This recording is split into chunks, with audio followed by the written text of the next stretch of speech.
So good morning, officially. Everyone, I'm Eileen. I'm the Provincial Manager for the Human Rights Commission's Eastern Cape office. I am joined by the panel, Commissioner Sibanyoni and Commissioner Makwetla. I think we're going to go straight into the proceedings for the day. This is our day 2 and session 1. And we welcome Sivanati Child and Youth Care Centre to present to us and address the right to food as it pertains to child malnutrition as well. So I have it, they are online? Yeah. Okay, who will be presenting from their side, Tembi? Okay, can we potentially just have the presenter introduce themselves?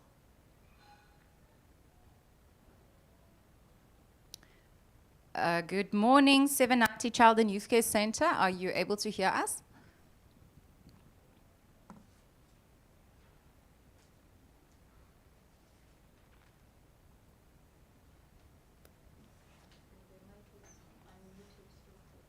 Yeah, it's just the first session. We always have. Good morning. Can the 790 Child and Youth Care Centre hear us?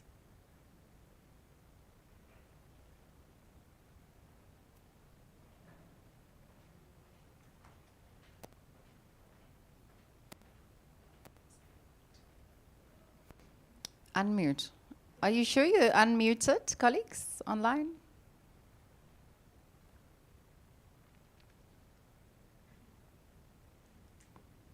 They say they're unmuted.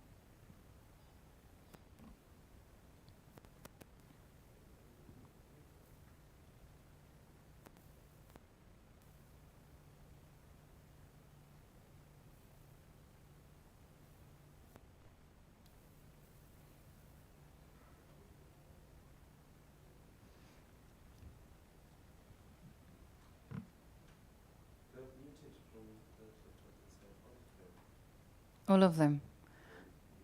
Okay, can we maybe just have them, 790 Child and Youth Care Centre, can you have a look and make sure that you are unmuted from your side? It looks from our side that you are still muted.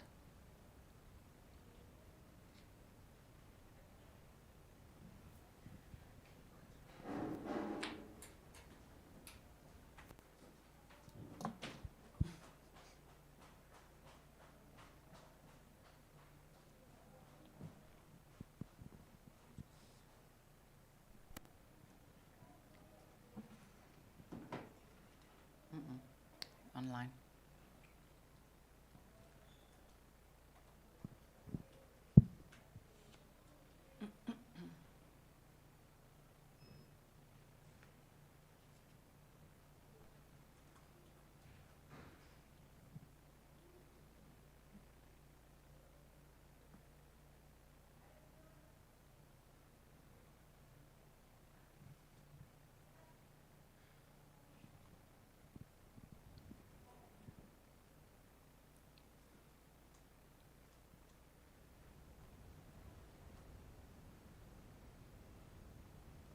For those joining us online, just apologies, we're just sorting out the audio before we will be joined by the Sivanati Child and Youth Care Centre. Also, on the program this morning, we have several NGOs, including Food Forward South Africa. We will have King's Children's Home, and we hope that the proceedings unfold swiftly. This afternoon we will be joined by the Office of the Premier, also to provide evidence before the panel as it pertains to their coordinating role in respect of the government stakeholders. So let's see.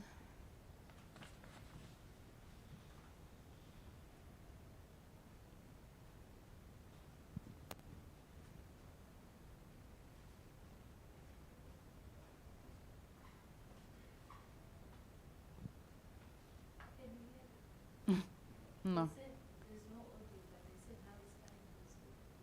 No, not yet. 790 Child and Youth Care Centre, are you able to hear us?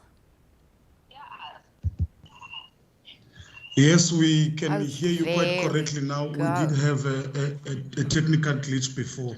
Perfect. We can hear you. To whom am I speaking now? Yes, you are speaking to the center manager, Aka Gobe, and I'm here with my colleague, the social worker that we work hand in hand here in the center, Ms. Gaha. All right. So it's Mr. Gobe and Ms. Gaha. Mr. Gobe, I'm going to give you over to Commissioner Sibanyoni to administer the oath. Sorry, Chair, before we continue, are we allowed to share the testimony or between me and Ms. Gara, because we both know this information and the complaint that we wrote to you guys was written by both of us. Thank you. Through you, Chair. Thank you very much. The answer is yes, but then before you start sharing the information, I will have to administer the oath or the affirmation to both of you. Can I start with you and find out whether do you have any objection towards taking the prescribed oath? Because if that is the case, then we've got an alternative of administering an affirmation. What is your response? Do you have an objection or not? No, Commissioner, I do not have an objection. Right. For record purposes, can you just state your full names? In other words, names and surnames for record purpose? Yes, Commissioner. My name is Aka Gobe. The surname is? It's Gobe. My name is Aka. The surname is My Gobe. surname is Gobe. Okay. Right. I will start with you first.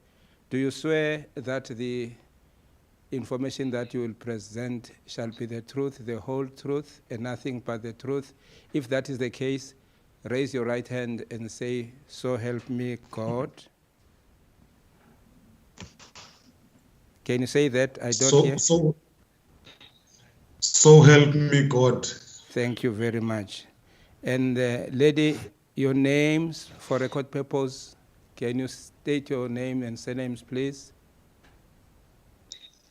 My name, Commissioner, is Nothandatu Monica Gaha. Gaha is G-A-R-A. Right. Do you have any objection towards taking the prescribed oath or not? No, I don't have any objection. I don't have a problem. Do you swear that the information that you will give shall be the truth, the whole truth, and nothing but the truth? Will you please raise your right hand and say, "So help me God"? So help me God. Thank you very much. Then, Mr. Koba, you may start with a presentation.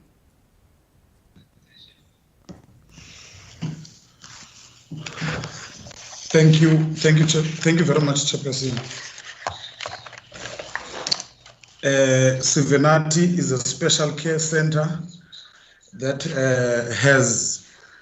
caters for 35 children, of which they are both mentally and physically impaired. The center takes care of these children 24/7 with the help of different stakeholders. But however, on the visit that your commission came the commission came to come and understand if are there no basic rights that are violated. Of course, we came up with certain findings that yes, we do believe that there are certain rights. For instance, if we talk about the issue of malnutrition, our children here need special nutrition, but however, with the funding that we get from the Department of Social Development, that funding alone cannot be enough to cater for these special needs that these children need. So that is just the brief background of us. Even Commissioner, our environment here, the environment that we live in, it is not conducive for people living with disability. Of course, we even have the water crisis here. We don't have water in the area that we're in. However, from 2017, we've been engaging with the municipality to maybe try find a conducive environment, maybe close to town for our children. And also with the funding that we get from the Department of Social Development, we also pay about 16 caregivers that me and my colleague believe that they are underpaid, because these 16 caregivers, for years now since we've received funding, they are paid roughly a stipend of 2,200 rands. I think from my brief background, through you, Commissioner, I will stop at this point and hand over to my colleague, Ms. Kara, because of time. Okay, can I chip in? On top of that, yes, we can say that the Department of Social Development has made a great contribution by approving the funding of 600,000 per year. But this is very much insufficient for the needs of our children suffering from severely and profoundly disabilities. Why I say so? They deserve a lot to be done, or there are many needs that are needed to be met from this amount. Most of them is the nappies, and also the nutrition. It's a great challenge, because out of these children which are funded, the department said to us it won't approve 10 children. So out of 35 children of our enrollment, 10 children are not catered for in this amount. So we have to look here and then to try and get some funds from other organizations. And these funds are not meeting their needs. Why I'm saying so, I'm worried because as a social worker, I also thought that these children, can't they get even the foster care grant? I'm referring to those that are not catered for this 600,000. Out of 35 children of our enrollment, 10 children are out of the funding. We also apply to the Department of Education, because our children are attending schools here. They are getting education teachers from our caregivers, and also from the Department of Education. The secretary, if I can quote, is also assisting us and other members of the department, like physiotherapists, educational, all those things.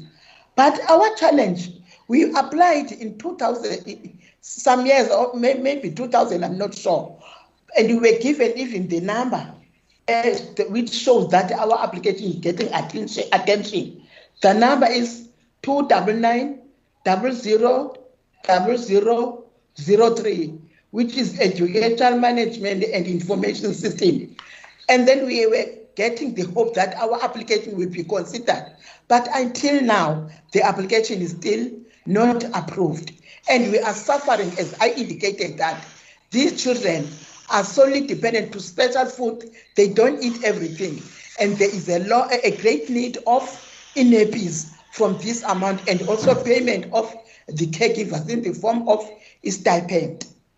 And we also experience of getting accommodated in an overcrowding space, which made our children to be deprived of their exercises and also playing, because the site is very much small and they cannot be free. And we are just in the location whereby there is a lot of shipments, lot of motors that are traveling within the center. So we also approach the Department of Municipality to come at our rescue and approved a site where our children will get their rights without any hindrances. Yeah. I think, can I stop for a moment?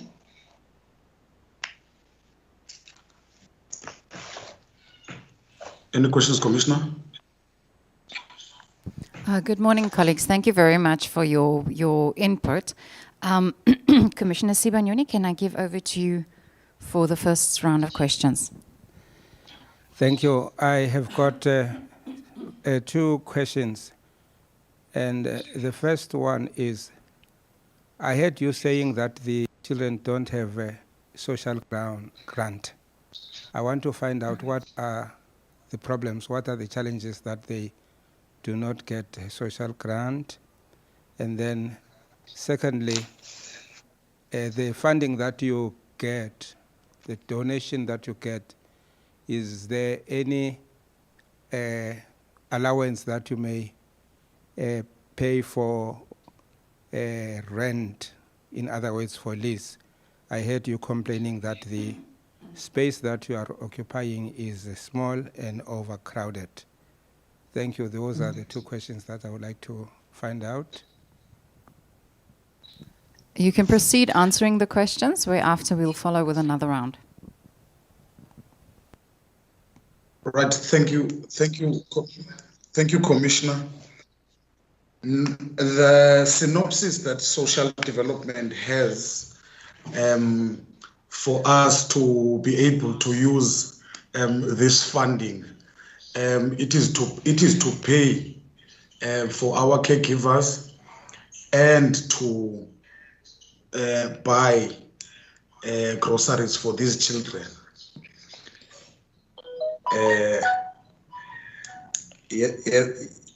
Yes, Commissioner.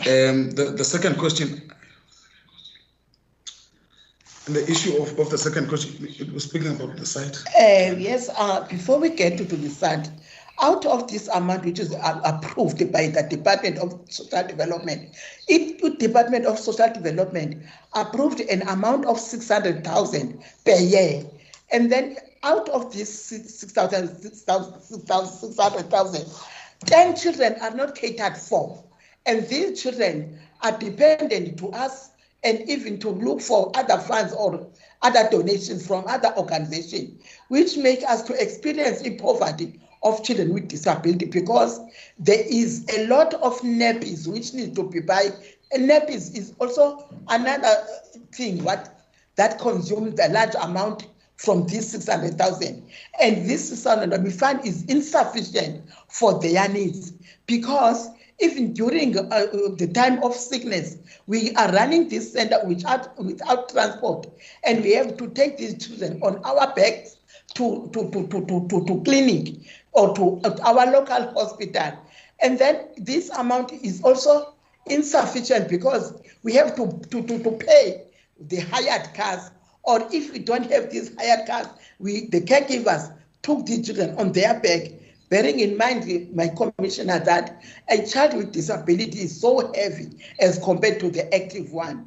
So that's why I said that this is not insufficient. As a result, I am in the process of conducting a research to find out if a child who is in the institution cannot get foster care placement, because most of them are here as they are neglected, abused, and they are homeless, so they are staying here on permanent basis. So this amount from social development, I can say it is insufficient, especially there are those who are 10 who are not catered for from this amount.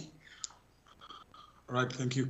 On the issue of social grant, Commissioner, the other 10 that is here, they are paid for by their parents due to a fees account which here at the school we charge them 1,400 rand. However, this money for the other 10 children does help with the other 25 that is catered for by social development, as social development sometimes lacks in depositing the money, the annual funds in time. At times we do get a month that we do not have money to run the facility. For example, when we got the visit from your office, Commissioner, that was a very hard time for our center. Thank you, Commissioner. And Thank you, colleagues. Just a few questions from my side. Can you please provide me with a number of children that is currently at the center? Secondly, what amount per child is currently being provided by the Department of Social Development, if you then divide it into the children that are at the center? Let me pause there for now. Dana, how much? Can I agree? Okay, if I get you well, my commissioner, you said you want to know what amount is catered for each child from the amount which is paid by the social development. Am I right?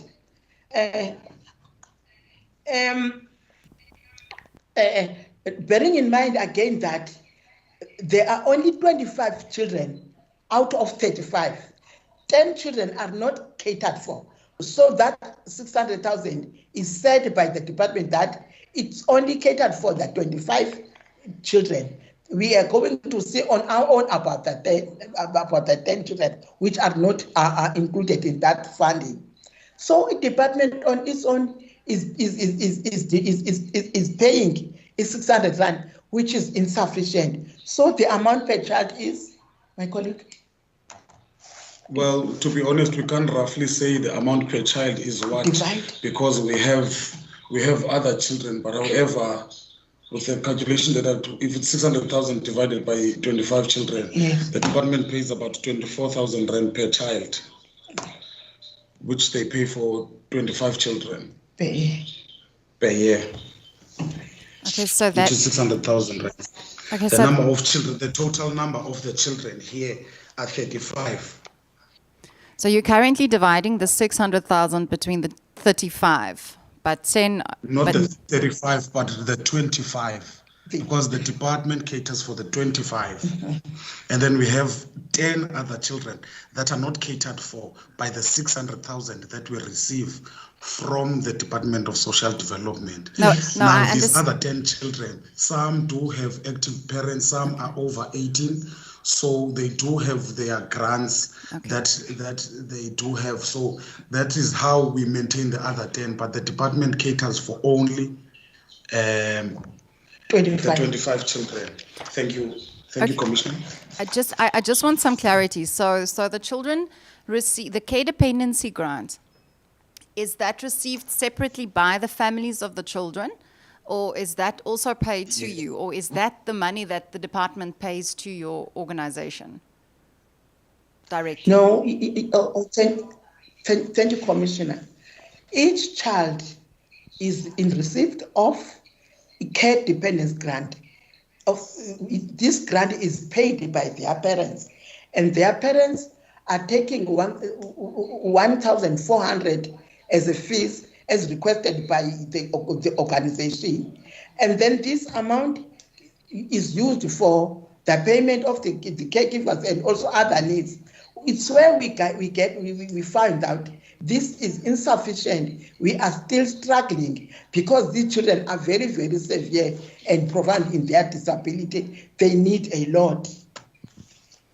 So, sorry, it's just a few follow. I just want to get the finances correct. So above and beyond the 600,000 rand per annum that the center receives, you will also then receive 1,500 per month from the parents who have their children enrolled there. Is that correct? Correct, Commissioner. Okay. Is there any way that you can tell us what available? What is the amount available, or what are you budgeting for meals and per meal for the children? What we cannot the budget for us buying groceries for the children, right? Yes. Roughly look, let me break it down a bit, Commissioner. Maybe you need to get a bit of background in order to get where we are. Look, the 600,000 is normally broken down with the first 6 months, which they give us 300,000 rand. However, each and every month we have to make claims for 50,000 rands to be availed by the department for our center. Now, a month we are only allowed to use 50,000 rand, of which in that 50,000 rand a month we have to pay 16 caregivers. That's according to the department synopsis. And then whatever that is left over, because we have 16 caregivers that the department has highlighted that we must have. And then, however, after we've paid these 16 caregivers their stipends of 2.2 roughly, and then we cater the children with groceries. Now in the grocery part, we still have to buy these children nappies. Mind you, these children wear nappies day in and day out. They do not 24/7. These children wear nappies, Commissioner, and we have to buy them nappies. We have to buy them food. So with all the other, when all the caregivers are paid, we are roughly left with about 15K that we can cater for these children for the whole month, the nappies, the food, and then the monies that we received from the parents, which we say they pay fees, we then top up on what we have in order to make ends meet. That's how bad the situation is. Okay, so we literally just want to break it down at the end of the day on what is available for food.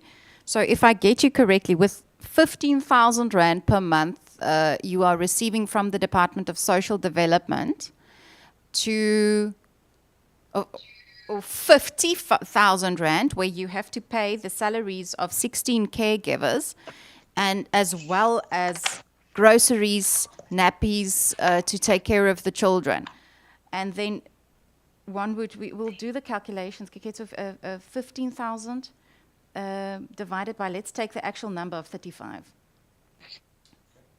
I just want to have a rough idea of what the finances are looking like in terms of meal availability.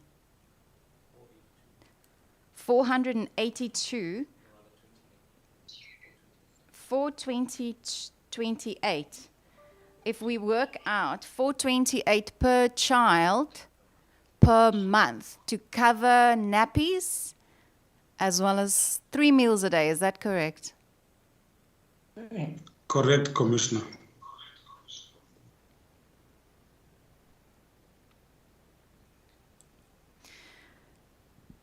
And you've indicated to the Commission that that is certainly not enough to cater to the very specific needs, because these children are severely affected by disability. Is that correct? That's correct, Commissioner. What would a meal look like at the end of the month for a child with severe disabilities? What would a day menu rather look like, morning, afternoon, and evening? Right. And in the morning, these children are catered for various porridges. We take them from wheat bix to jungle oats. That's 7 o'clock in the morning. In between at about 10, because they have lunch at about 12. Because from 9 to 11:30, they are busy with school activities that we work hand in hand with the Department of Education. So in between at about 10 a.m. they receive snack. It can be in a form of custard. It can be in a form of bread with polony or whatever the case might be in the kitchen.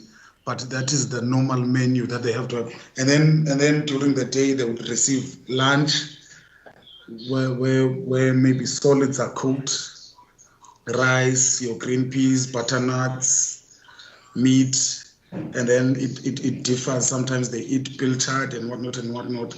Some children, and in the way that they are impaired, they even can't, eat the solid food. We have to go an extra mile to blend the food for them.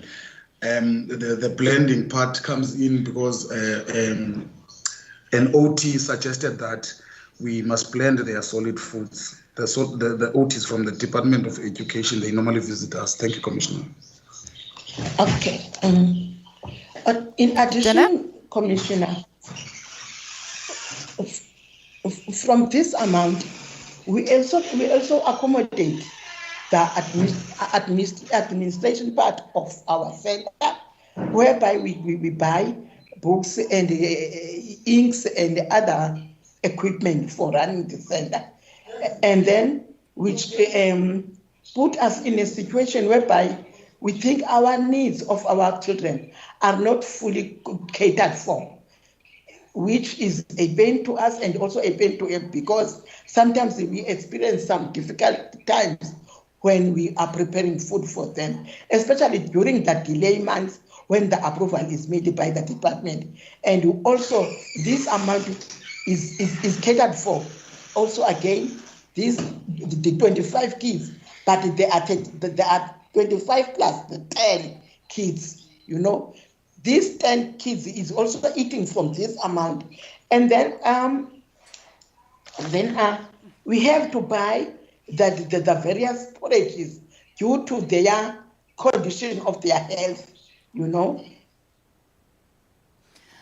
Okay, so I've got a rough idea of what the budget looks like and how you are trying to cater to the needs of the children. Can I ask you whether you've ever run out of food and what you have done in those circumstances?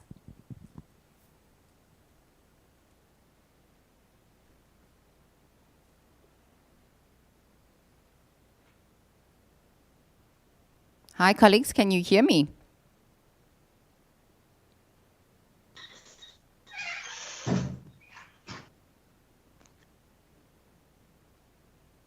Mr. Gobe, are you able to hear me? Have we lost them? Let me just repeat my question. The question is whether the center has ever faced a situation where you have run out of food, and what did you do in those circumstances? Are you able to hear me and follow the question?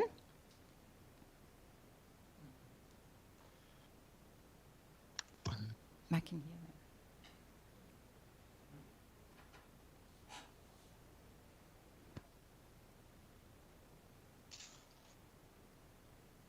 Hi, can you hear me? Hi, are you there? Yes, I am here, Commissioner. I even got your question. Okay. Sorry for that. No problem. Please proceed to answer the question, sir. Thank you, Commissioner. Honestly, Commissioner, we haven't received an instant that we have been out of food. But however, we have experienced a situation where we had to compromise nappies rather than food. So we would have a tight budget, but we would buy them food, but we would compromise not buying them nappies. However, working hand to hand with our caregivers and staff, we would use towel nappies, which the Commission should bear in mind that our area that we live in does not have water. We survive from water tankers, where we have to call the Amatole to come and dispose water in our water tankers. So the situation becomes drastic like that, Commissioner. But we have never ran out of food, but we have ran out of nappies. as we can't run away from that. All these things are need for these children. Thank you, Commissioner. In addition, using towels as the nappies also violated or make problems in our children, because these towel nappies are causing, they make the children to sustain rash on their bodies. So it makes us to use a lot of nappies because we avoid these rashes experienced by our children. And that is one of the reasons we also visited the Department of Education with a purpose of applying nutrition, as other children in other schools are provided with nutrition. So we request them to assist our children also to get the nutrition. I want to agree with my colleague. The insufficient water system is quite a problem, because we have to phone to Amatole so that we can be provided with water. This site we are living in is I personally think that is not conducive for our children with severe and profound disabilities. I think that is all. Thank you. I think I'm done Thank with you, my Commissioner. questions. I just want to summarize that what you've indicated is that instead of compromising then on a lack of food, you would rather then compromise on a lack of nappies that these children in fact do need. And in doing so, you would opt for a towel nappy, which inherently carries the risk of an increased rash to the bodies of these children, as well as require additional washing, but you do not have access to water. Have I summarized that correctly? Yes, Commissioner. Yes, Thank you. You are I'm going correct. to hand you over to Commissioner Makwetla now for further questioning. Thank you so much. Thank you. Thank you, Commissioner. You've roughly covered, what you do in place of food. But Sorry, Commissioner. Sorry, Commissioner. Can you speak in the mic? We can't hear you correctly. Are you hear me now? Yes, we can. Okay. I'm saying that you've roughly covered what you do in place of food. But do you ever feel to a point where you have to follow up constantly in order to get the money that is run short?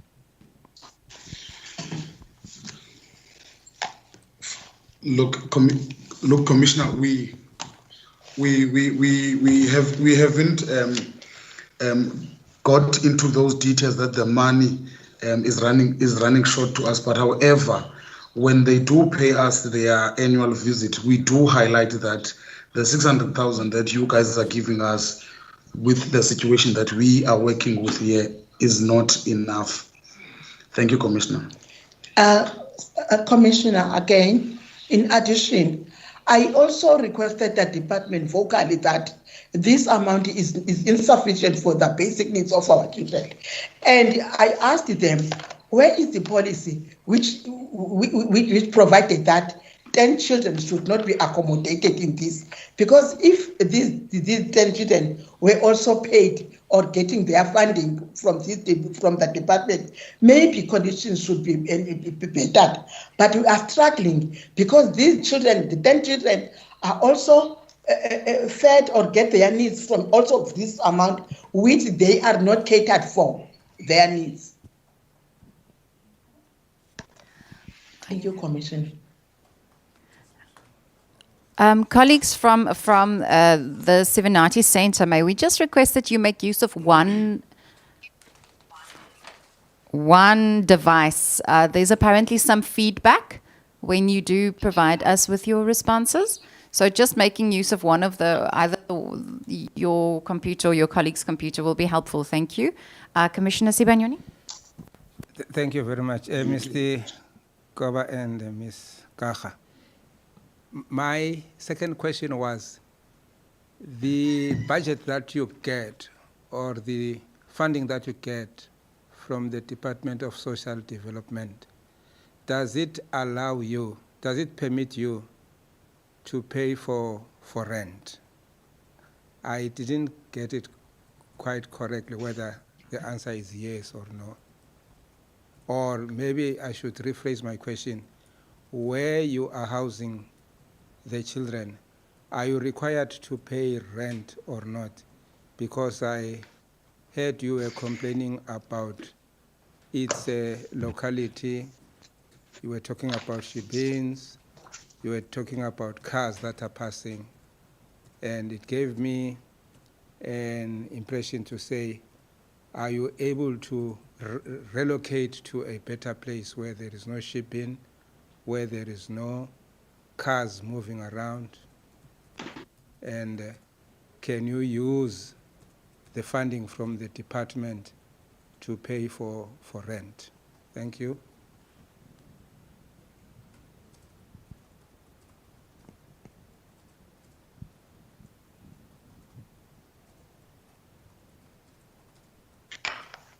Thank you, Commissioner. Hi, can you hear me? Yes, we can hear you loud and clear. Right, Commissioner. If before I answer your question, if I can give you a brief background of how this institution was maybe established. Look, we are in an area called Golf Course in Fort Beaufort. The area is deprived from, is arranged from RDP houses. Now, the community, because this is an NPO, the community around here, together with the councillor that was in office then, organized a certain portion of these houses around this area to open up a center.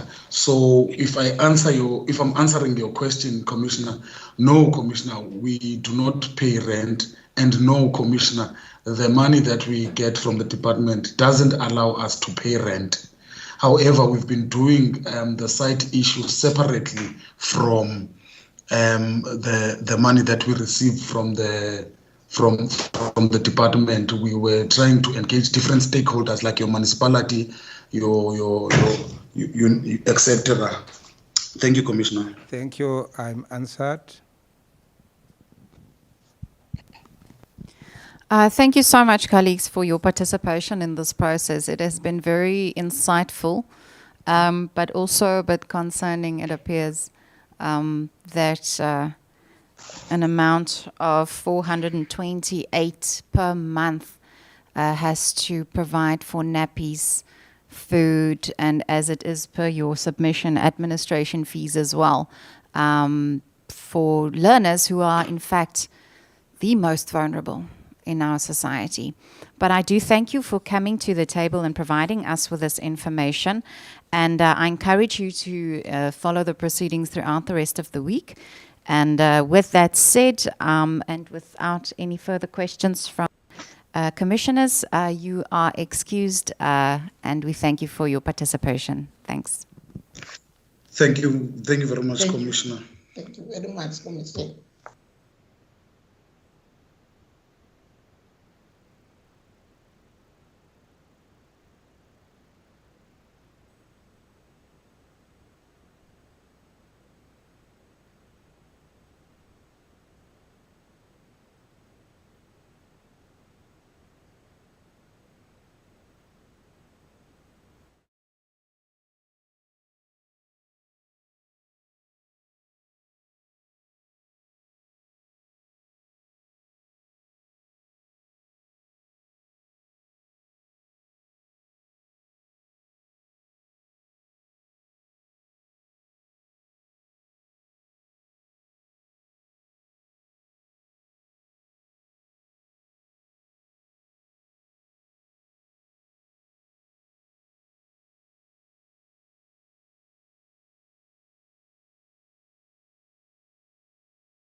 Good morning, representatives from the Red Cross. Are you able to hear me? Yes, ma'am. Good morning. Good morning. Who am I speaking to? We are speaking to Simpiwe Veto, the provincial programs manager from the Eastern Cape. I'm here with the provincial manager, Mrs. Caroline Gallant. Galan. All right. So I'm going to hand you over to Commissioner Sibanyoni for the administration of the oath. Okay, Commissioner. Thank you, Provincial Manager. How many of you are going to speak? Is it only one person or both of you? Only myself who's going to speak. That's Mr. Gallant. No, Mr. Veto. Ve? Veto, V-E-T-O. Veto. Okay. Yes, Mr. Commissioner. Veto, I'm administering an oath or alternatively an affirmation. I just want to find out or establish from you whether or not do you have any objection towards taking the prescribed oath, because if you've got an objection towards taking the prescribed oath, we can make an affirmation. So No, Commissioner. no objection. Right. Yes, Commissioner. Just repeat your full names, that is name and surname for record purpose. Okay. I'm Simpiwe Veto. Right. Do you swear that the information that you will give shall be the truth, the whole truth, and nothing but the truth? If that is the case, please raise your right hand and say, "So help me God." So help me God. Thank you very much, Mr. Veto. You then can proceed giving us your presentation. Thank you, Commissioner. As I'm saying, my name is Simpiwe Veto, the programs manager from the Eastern Cape province. I'm coming from the South African Red Cross Society, and the Red Cross Society is the Section 21 non-profit company, and we are the member organization. And the South African Red Cross Society is a volunteer-driven organization. We apply a community-based approach where we are having volunteers in communities, and we are a member of the International Red Cross and Red Crescent movement, and we are the officially auxiliary to the South African government. And in the Red Cross, we are having our mission and the vision that we are based on. Our mission is to render the service, to prevent and alleviate human suffering, and to foster dignity in all communities by addressing the basic needs of the people within the communities. And then our vision is to be a democratic service organization that is effective and high-profile, dynamic, and sensitive to the needs of all the communities. And in the South African Red Cross Society, we are guided by the 7 fundamental principles that are humanity, impartiality, neutrality, independence, voluntary service, unity, and universality. As the Red Cross, we also hold the status of humanitarian aid organization. As I mentioned before or on the first slide, we hold also a legal status as per the Red Cross as Special Protection Emblem Act 10 of 2017 as auxiliary the humanitarian services of South Africa and government. Sorry, 2007, not 2017. And we are a member and a voluntary-based organization within 42 branches in South Africa and more than 4,200 volunteers. Our services cover 4 different core programs, namely health and care, disaster risk management, international humanitarian law, organizational development, and the primary reason for the Red Cross representation at the HRCSA hearing is to highlight the issues of food insecurity and malnutrition facing our children today. The right of a child to food and nutrition, to sufficient health care, to schooling, and to shelter are just some of the most basic rights for the children. However, realistically, we know and realize that at times children's rights are not being met, and those lead to disadvantageing situations, which implicates the health and well-being of our children. As at March 2002, it was 25% of children in the Eastern Cape province were stunned due to chronic undernutrition and exposure to infections, and the effects of government to reduce malnutrition and starvation has been extensive through the implementation of childcare grants, school feeding schemes, and unemployment grants of 350. It is therefore necessary to ask why our children continue to die because of malnutrition. If our children are suffering starvation and hunger, then they are also suffering lack of other basic needs, including sanitation, clothing, blankets, and mattresses. I'm talking from that one because we are having the project in the Alfred Nzo district in Maluti where this can be verified. The Red Cross volunteers working in deep rural areas have recorded children living in very difficult circumstances. The lack of resources and basic needs being met has a devastating affecting on their developments, where we've got slow development of the learners, the ability to concentrate and focus on their learning. As insight to what our volunteers have seen includes dire food shortages as a result of a failure to produce a birth certificate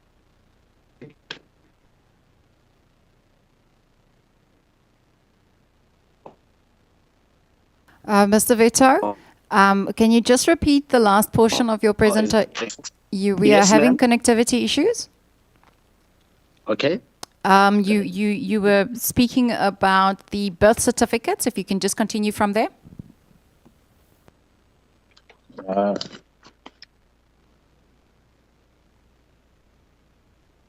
Okay. The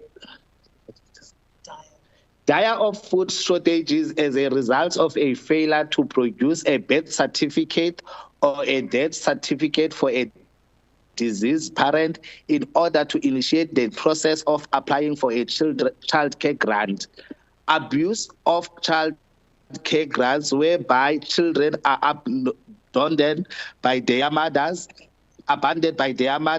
who live with their child SASSA cards in other provinces, not where the child it is. Appealing circumstances at home, children sleeping on cement floors without mattresses, one blanket to be shared among 3 or 4 children, failure to ensure children receiving all their vaccinations against childhood diseases, treatment adherence is compromised, and there are children suffering severe illnesses such as HIV who should be on treatment and are not due to the failure of primary caregiver or parent or due to the lack of food in the home.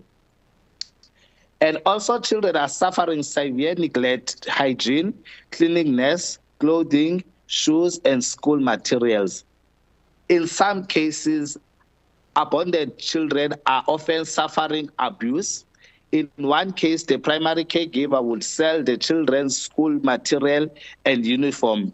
This is happened in one of the villages in the Maluti area, where this 9-year-old girl learned to hide it under a rock each day after school, because when she left the clothes in the household, the primary caregiver will take the clothes and go and sell them.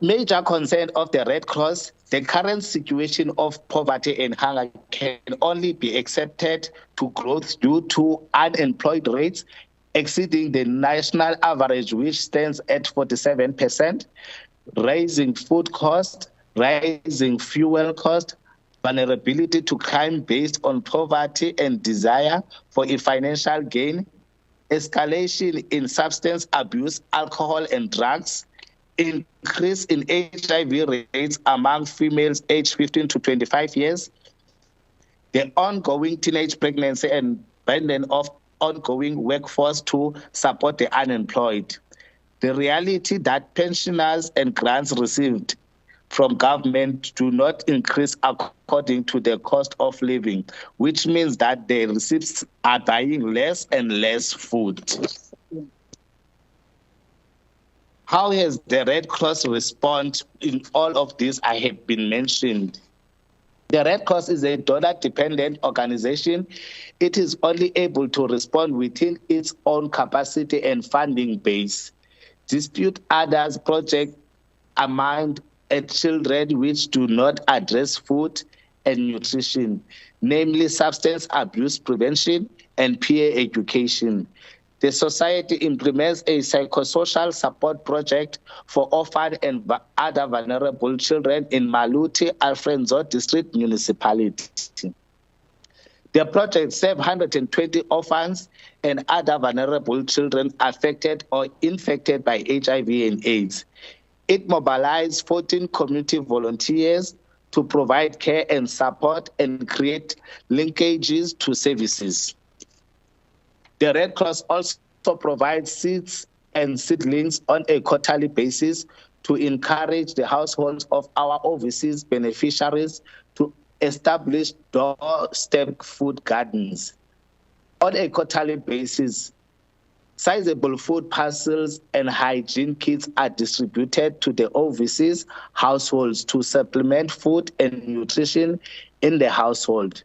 And we also provide school uniforms are provided annually to 200 female sanitary packs are distributed and to adolescent girls quarterly.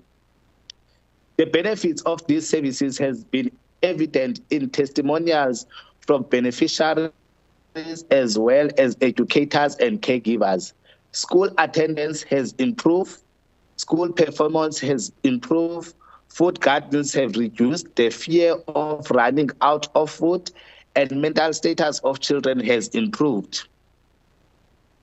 The key to this is not what we are giving this household, but the support that they received.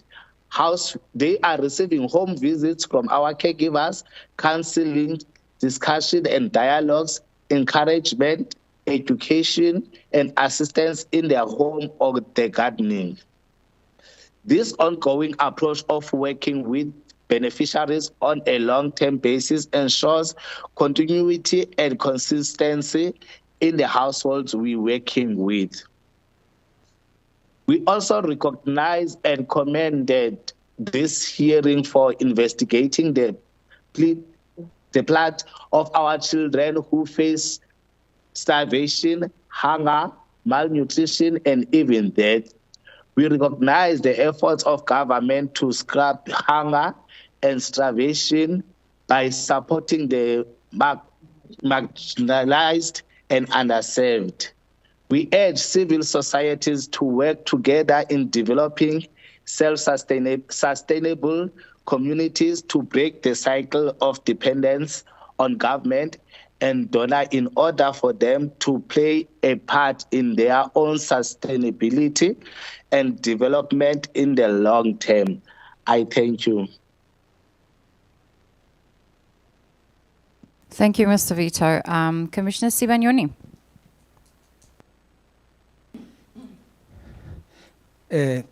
Thank you very much, Mr. Vito. Maybe just one question from my side. Among others, I heard you saying that the food gardens have decreased. It talks to the justice and food. And then more especially, we are coming from July month, being the International Nelson Mandela Month. And then the theme for 2022 was do what you have with what you can. where you are. So the specific question is, what is the cause of the decrease of the food gardens?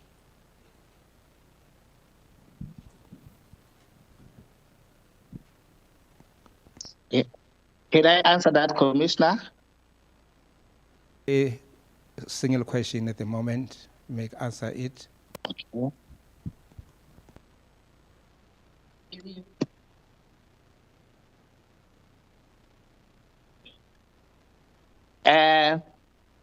The climate change and extravagant weather conditions, they lead us to the drought in the areas that we are working in. So that's why now there is a decrease in the food gardenings that we need. And also, we are doing the intervention to sustain them by making sure that we are giving them more seedlings so that they can continue with their gardenings. And also, we are going to provide them with water tanks so that they can have full water so that they can maintain their gardens.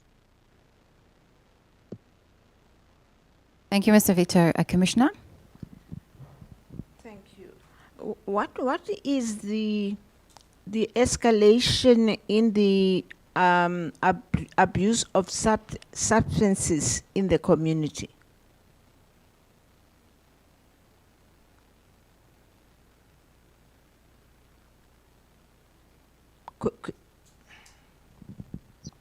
Mr. Vito, did you get that? Okay, Commissioner. Yes. Yes, ma'am. Please continue. Yeah. Poverty is one of them because most of the community members are unemployed and they don't have nothing to do. And over it, and also the bottomless of the people in the community, they don't have nothing to do. So that's why they are depending on substance abuse.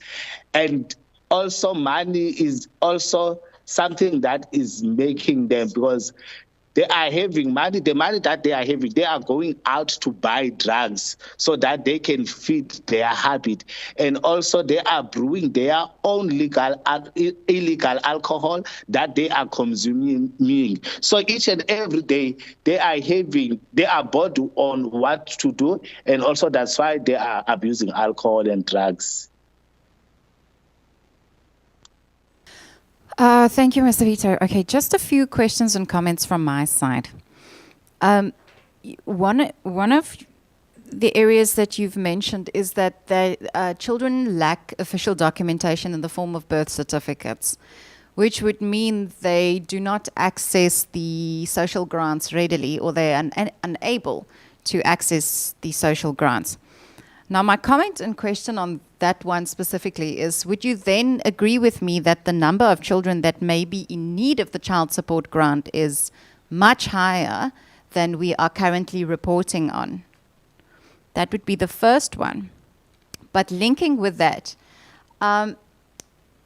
once the child is determined as a child in need of care and protection in line with the Children's Act, a social worker surely has to do an update visit and a monitoring visit in respect of that child who has been declared as a child in need of care and protection. Now, isn't that the type of thing that will be picked up by the social worker doing an oversight visit, that the child is indeed without official documentation, or that the child, and I'll get to that now, that the child's mom, who has the official SASSA grant card, has left? Is that something that DSD should be doing? Okay. Yes, for the first question, yes, ma'am, that's much higher because most of these kids that are undocumented, their mothers are coming from outside South Africa and they don't have document papers that they can be in South Africa.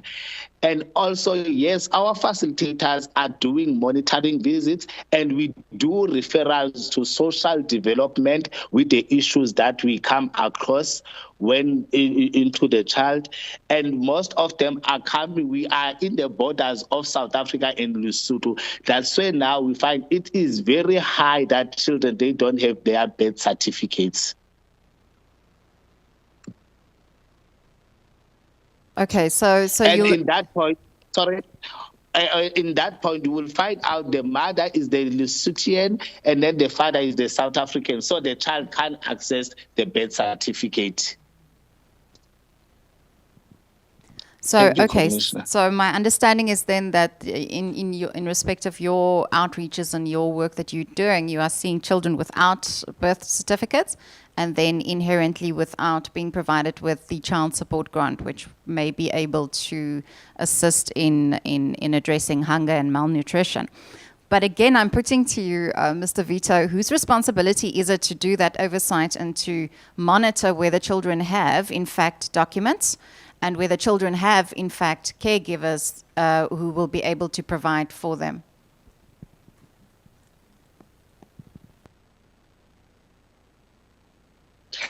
I think that it's a responsibility of the government, because as I mentioned that our facilitators do visit these homes, and then when I come across with these issues, they are referred to social development and also referred to Department of Home Affairs. So I think it's the government role now to do the mass conduct to these communities, or maybe to do the visit maybe in once, because also the schools are suffering with these children, because we once had the case that of a child went to school without a birth certificate, and the schools accept him. And then when he passed grade 7, he couldn't go to high school because there was no documents in place. So that was also another leg. And then we had to take the child to social development and also to the Department of Home Affairs so that he can get the birth certificate so that he can proceed with his studies to the high school. And also undocumented people scared to disclose because they don't want to be sent back home or separated from their children or to their partners when they are here in South Africa. Thanks, Commissioner. So the effect of the fact that parents are scared to obtain documentation may then lead to children dying of malnutrition. Yes, Commissioner. Thank you. Then just a comment. I'm taken aback by your experience or your field workers' experience that parents in fact sell school supplies, their children's school supplies and school clothing, for their own gain, and then kids having to hide their school uniforms from their parents so as to not sell their clothes onwards. I'm taken aback by them, and I'm very thankful that you were probably able to intervene in those circumstances and refer these matters onwards. But I also want to just echo what you've indicated. And what some of the submissions also confirmed on Monday, that climate change is in fact playing a role within the province, adversely so, and the drought has also had an effect in terms of the sustainable farming. And that water tankers are rainwater tanks are in fact required for the communities to undertake these farming activities to potentially alleviate hunger within the community. So that is something that you've echoed again now, and it's something that we've picked up from the first submissions. So I thank you from my side. If there's no other submissions from commissioners or questions from commissioners, we're very thankful for your presentation, and we do encourage you to follow the proceedings throughout the rest of the week. And thank you so much for the work that you do in the province, where you do come across learners who are being excluded from schooling as a result of not having documents in place, please do contact our office, and we'll see whether we can assist you to facilitate that process. And with that being said, you are hereby excused and relieved. Thank you, Commissioner.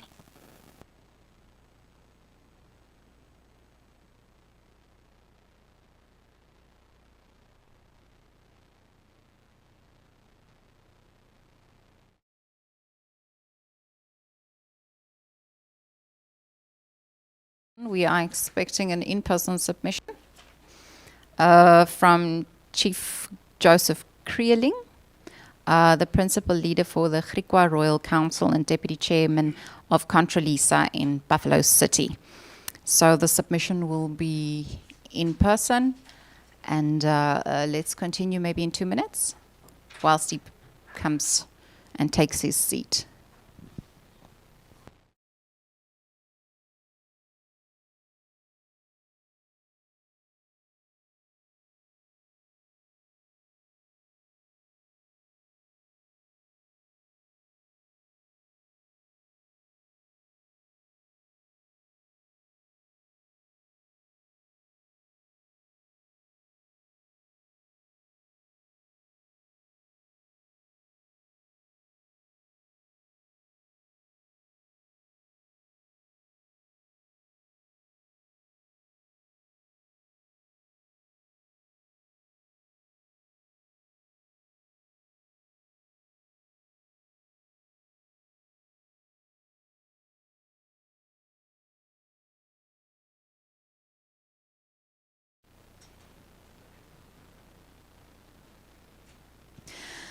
All right. The third presentation for the morning will be from Chief Joseph Creeling. Is that correct? Have I pronounced it correctly?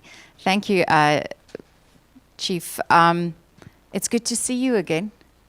I must reveal, Chief Creeling, I met him the morning after the Enyobeni tragedy. We were both on site on the Sunday morning, and he was there as well. So thank you for joining us here today. I'm going to hand you over to Commissioner Sibanyoni for the administration of the oath. Good morning, Chief. Mine is just to administer the prescribed oath. And then before doing that, I have to find out whether you've got any objection in taking the prescribed oath, because if a person has got an objection, then we go for an affirmation. In your case, do you have any objection? No objection. Right. For record purpose, can you just repeat your full names? My name is Paramount Chief Joseph Creeling from the Griqua Royal Council. I'm from part of the Khoi and San community in the Eastern Cape. Okay. Then, do you swear that the information that you will give shall be the truth, the whole truth, and nothing but the truth? If that is the case, please raise your right hand and say, "So help me God." I swear that the information that I will give you today is the truth, nothing but the truth. So help me God. Thank you very much. You may then proceed and give us your presentation. Good morning, everybody, and thank you for the opportunity to allow me to render my few items here this morning. As I said, my name is Joseph Creeling. I'm here to give a few points on how our people were suffering in the Eastern Cape. We have what we call a Griqua Royal Council humanitarian wing, where we are an NGO, where we support the poor and destituted. We see to the hunger of the people, and that will be families and children, and also in schools. We also run soup kitchens in our various communities 2 to 3 times a week.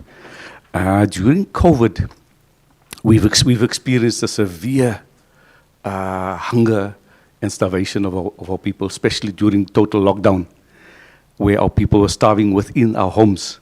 And we took a conscious decision to break the protocols and to step out into the communities and to go and feed. We are grateful for the support of ENCA, Gift of the Givers, Agri SA, and all the others that supported us. But we feel that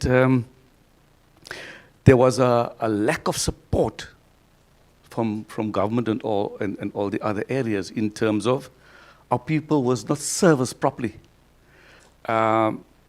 We service all over the Eastern Cape, and during COVID, our people starved and was hungry. There was no food in their homes, and a few of our people got sick. So severe that even now, they didn't really recover from the sicknesses because of the malnutrition of our school children and our pensioners and the elderly. And we just feel that we have been neglected as a community. The Khoi and the San, we do not only support the traditional people, but we support black and our white, especially in our Malne area, our Gompo area. We go vast up until Craddock, PE, Lady Grey. We support our whole Eastern Cape, where normally our people don't really go. The smallest, of towns, your Barkly East area, and on the visitation of our humanitarian wing, we've experienced that even after COVID, the situation is so severe that our people are still suffering malnutrition and starvation, and there's no support. If you look at the Lady Grey area that we visited, there's nothing happening. The people rather tend to go to drugs to sort of rid themselves out of reality. They're crying out for projects to government for feedings, to have a backyard veg garden to sustain and to have food from and to eat from, but nothing is happening. We as a Khoi and San community feel that much should have been done in our areas. We feel marginalized, we feel like outcasts, and we feel like second-class citizens in our own country. Yet there is provision. There we know there's food banks that the government can provide. We didn't even have visitations from our social development officials. Nothing. We really starved. We tend to see to our own. We create plans and strategize how to survive. We engage with Pick and Pay. We engage with Checkers and all the other businesses in the means to feed our people. And we feel, due to the lack of support in our areas, government could do much more to the Khoi and the San and all the other organizations and people, And we feel, as citizens of this country, we have a right to food. We have a right to support from the social government and other departments. Because after all, we part and parcel of this beautiful rainbow nation, As I said, COVID haven't done us any justice, and the situation is even worse now. You see more beggars from our people on the streets now. You see more people going to crime because to lessen the hunger pangs in the stomach. And I really feel my plea out there is to government and all the other departments, just lend us your ear. Have a bit of mercy and come to our areas because our people are suffering. We are starving. Our people are getting sick. Our school children are suffering from malnutrition, and sicknesses is getting the upper hand. Thank you. Thank you, Chief Curling. I'm going to hand you over to Commissioner Sibanyoni if you've got any follow-up questions. Oh, thank you very much for your presentation, Chief. I heard you very clear that you are servicing the whole of the Eastern Cape, as well as we are giving support to the whole of Eastern Cape. It comes to my mind, last week, the Human Rights Commission went to Craddock, and then there is a Khoi and Sen community that is staying just outside the gate of a farm next to the road, the N12, Craddock Middleburg Road. Now, as we are speaking here, it comes to me because when we met the organs of the state, the municipality, Department of Home Affairs, COGTA, they were saying the government is willing to assist those people, but sort of there is I will say, a problem that the people are not willing either to open up and say where were they before they ended up in the street, and then as to also the municipality says they've identified a land, and then because they wouldn't agree to go and be relocated to the township and the like. And I was touched when I picked up from the discussions that when they said, where were you evicted?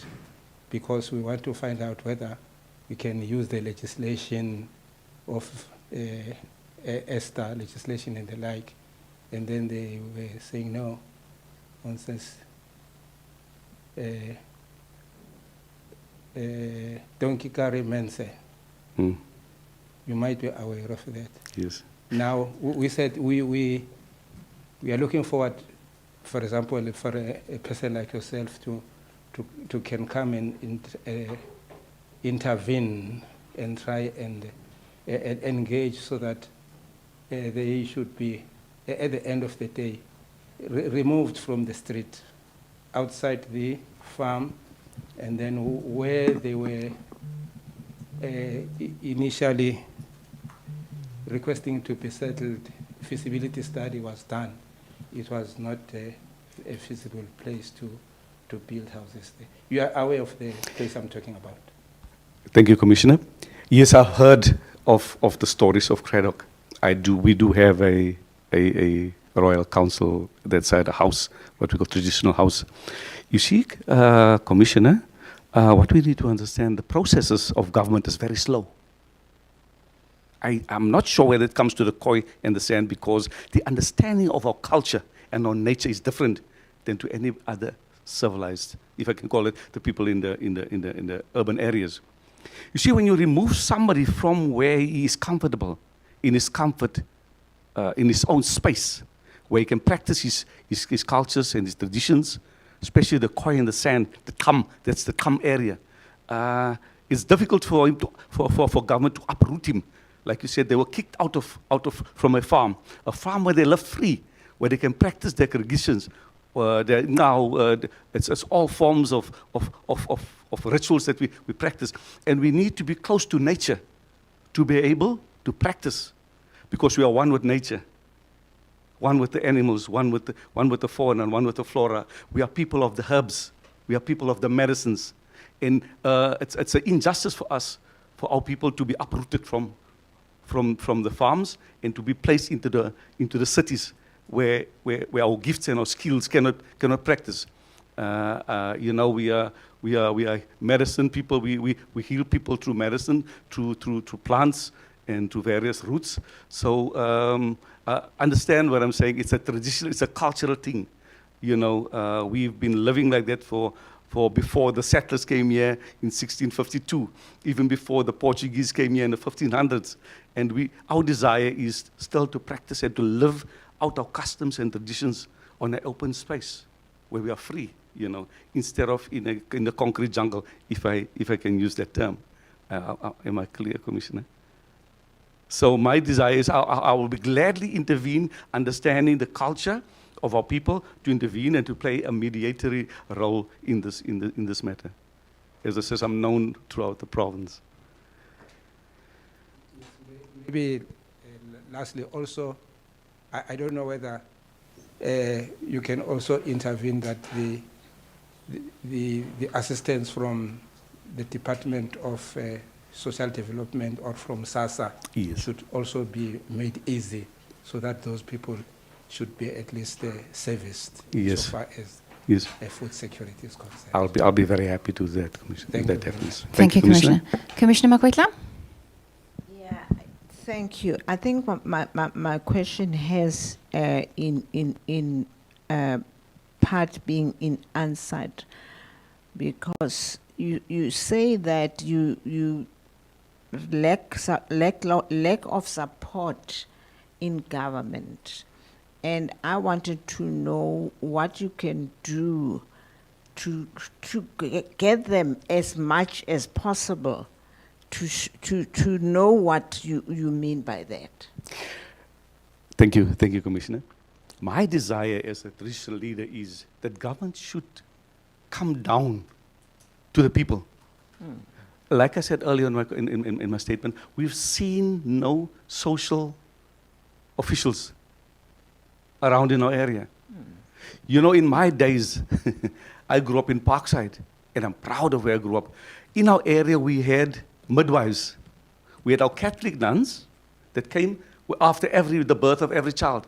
The Catholic nun would come from Mater Dei Hospital, which is now Kiesma,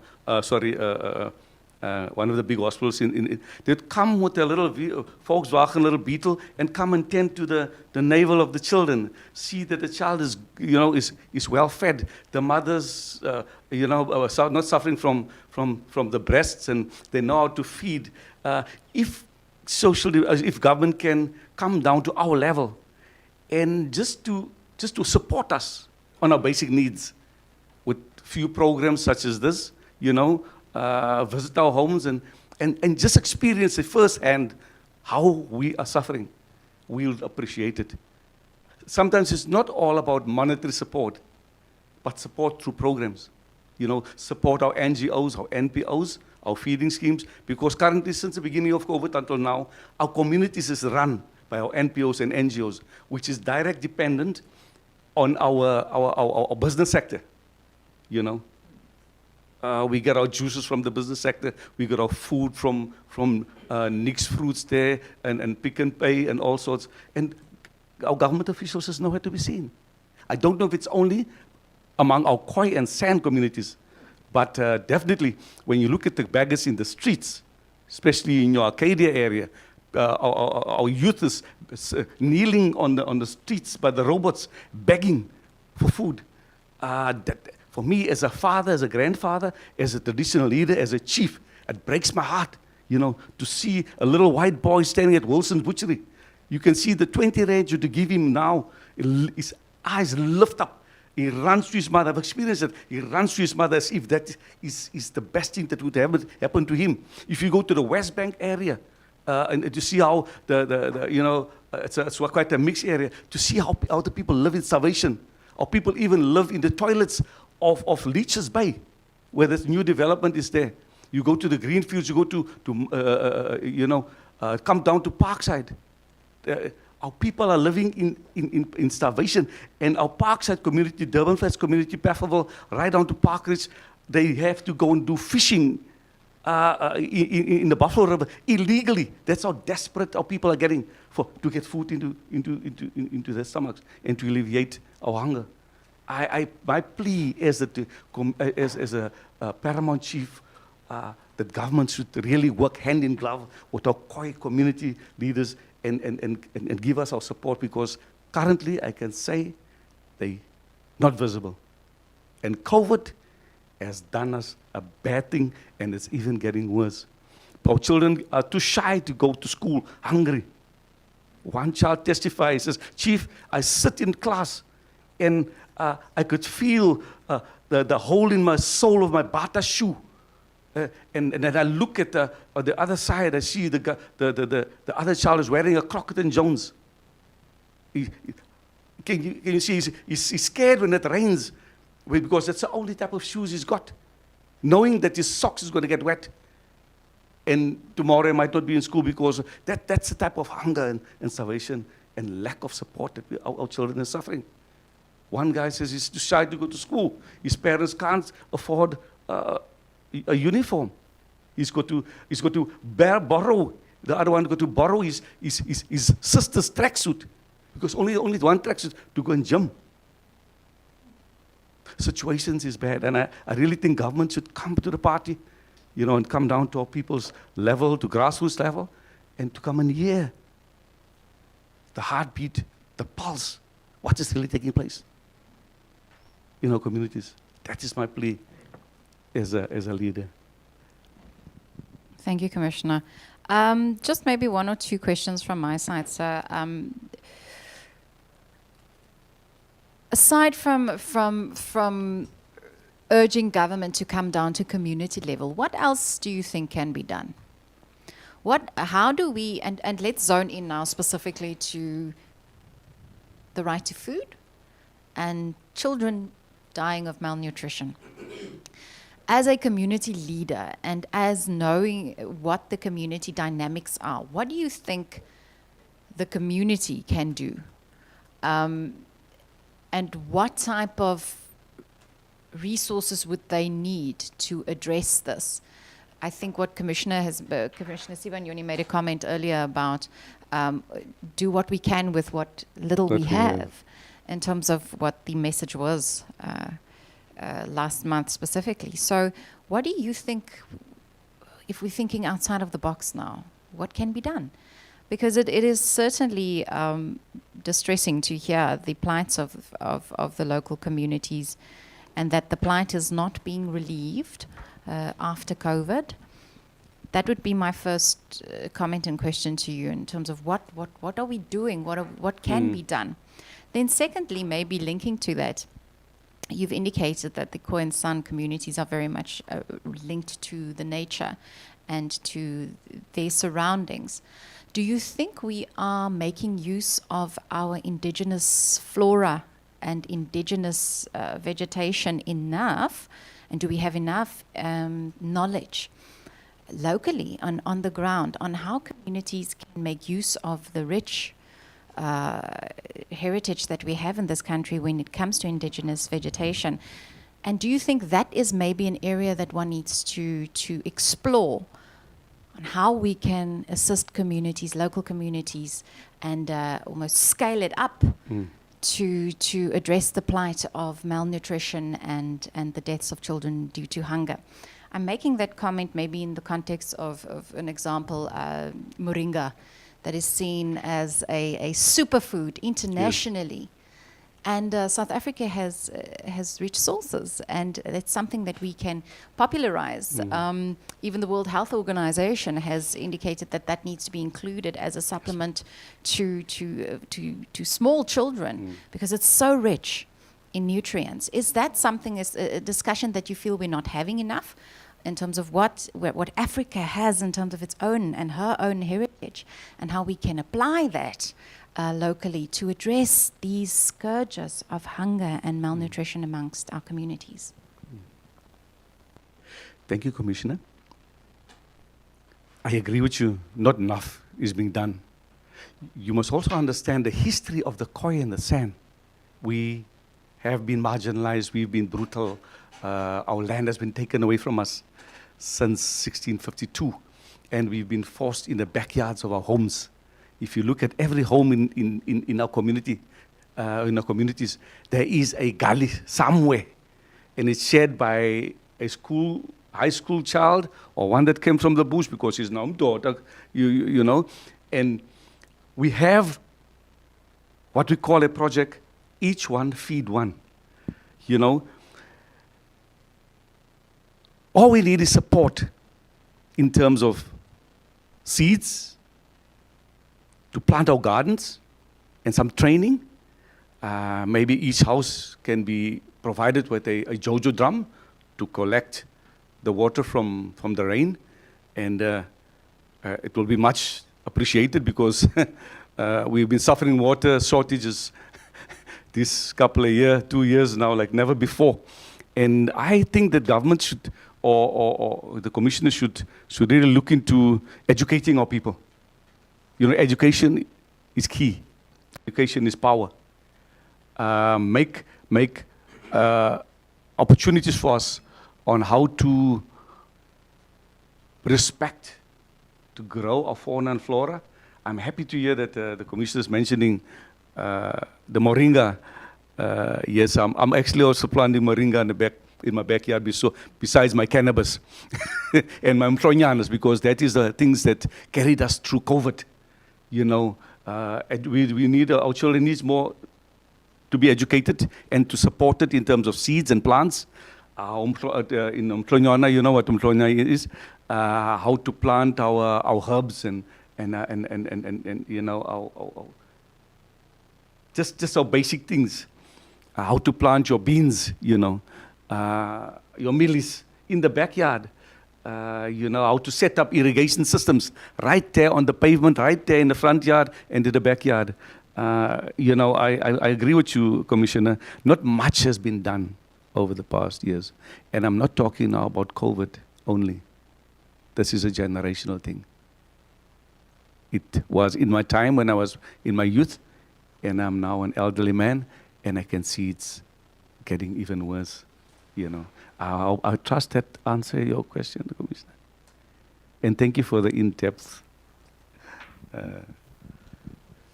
Yeah, I think you've indicated that you need also communities to have a platform. Yes. And that is also the purpose of our inquiry, to present that platform. And as you know, the proceedings are being live streamed and it is being recorded, and a report will be drafted from this. So from my side, I don't have any further questions. Commissioner Sibanyoni, do you have anything else? Commissioner Makwetla. But we do thank you for the work that you do, and we thank you for your visibility in the communities as well. And as always, we are your commission, and you are welcome to, if any struggles you encounter along the way in terms of performing your mandate on the ground, you are more than welcome to contact our office. Can I ask one question? What language do you speak where you live? It says, which means good morning. In Khoi. My language is Kukukovab. But in my area we speak English or Afrikaans. But on traditional gatherings, festivals, when we do our rituals, our ngaus, and other, we speak our language and we sing in our language. We sing the national anthem in our language. We sing, we praise God in our in our language, and we just have a happy time in our own little space. Yeah, although it's not the outside world never zoomed into us in giving us support and to interact with us, and that's what we need. Come closer and learn. There is a Griqua, there's a Nama, there's a Kai Korana, there's a Cape Koi. Right there in East London. But government and all the others are not aware. I'm a deputy chairman of Controlesa, and Controlesa is working hand in glove with us on various levels of support. And, you know, we interact, but we don't see any other government institutions. I, as a chief, want to welcome you. Come closer and come and learn from us, especially in our language, our culture, you know, the way we live. You know, we do exist, if I can tell you, Commissioner. Fine, Commissioner. Thank you. Okay, and with that, Chief, I think we can release you to your day's activities, and we thank you for your presentation. Thank you very much for the opportunity. God bless. Kai Gangans. Kai Gangans. Thank you.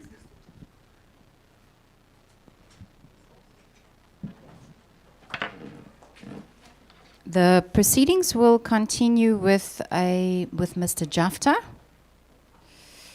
and he is also here in person to present to us.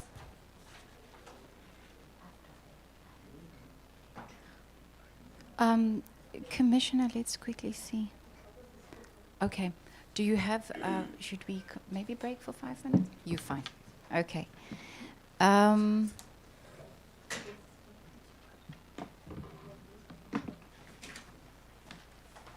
Good morning, sir.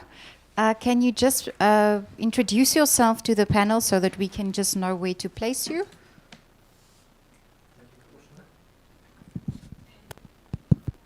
Good morning, Commissioner. My name is Joe Chapter. I used to be the director of Zimeni Projects and Consulting, working on a malnutrition program with Department of Social Development. However, I'm here today in my personal capacity. Thank you so much. Thank you, Mr. Jafta. And with that, I'm going to hand you over to Commissioner Sibanyoni to administer the oath. Thank you, Mr. Jafta. Mine is to administer an oath. There are two things. It's either a prescribed oath or an affirmation. If a person has got an objection towards taking the prescribed oath, either on the basis of religion, and then we administer an affirmation. So I want to find out from you whether do you have an objection in taking a prescribed oath? No, I don't have, Commissioner. Right. Just before I recite the formula, can you just say your names in full for record purpose? My full names are Joe Frederick Jafta. Do you swear that the information that you are going to give today will be the truth, then nothing but the truth? If that is the case, please raise your right hand and say, "So help me God." So help me God. Thank you very much. You may then proceed and give us your presentation. Thank you, Commissioner. If I can just put on my glasses, please.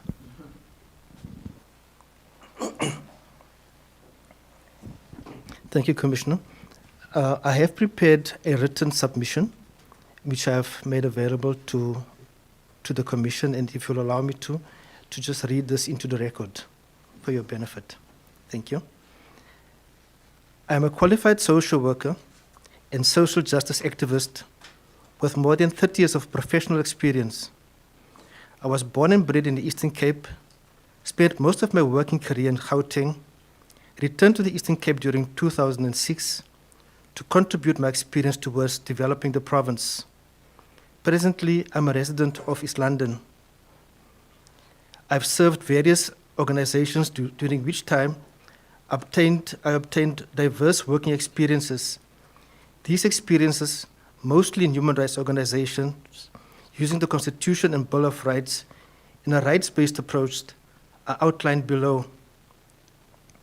The Department of Social Services, where I worked as a social worker for approximately 10 years, performing statutory services and using the Children's Act and related policy guidelines for the protection of vulnerable children found in need of care. Later, as probation officer, investigating and assisting the criminal courts consider appropriate sentences for children in conflict with the law, as well as adult offenders. The Foundation for Human Rights, an indigenous grant maker supporting human rights projects. I was employed as a project officer responsible for community advice officers on its Access to Justice program. This program funded community advice officers in various rural, indigent communities, supporting their work and access to justice programs.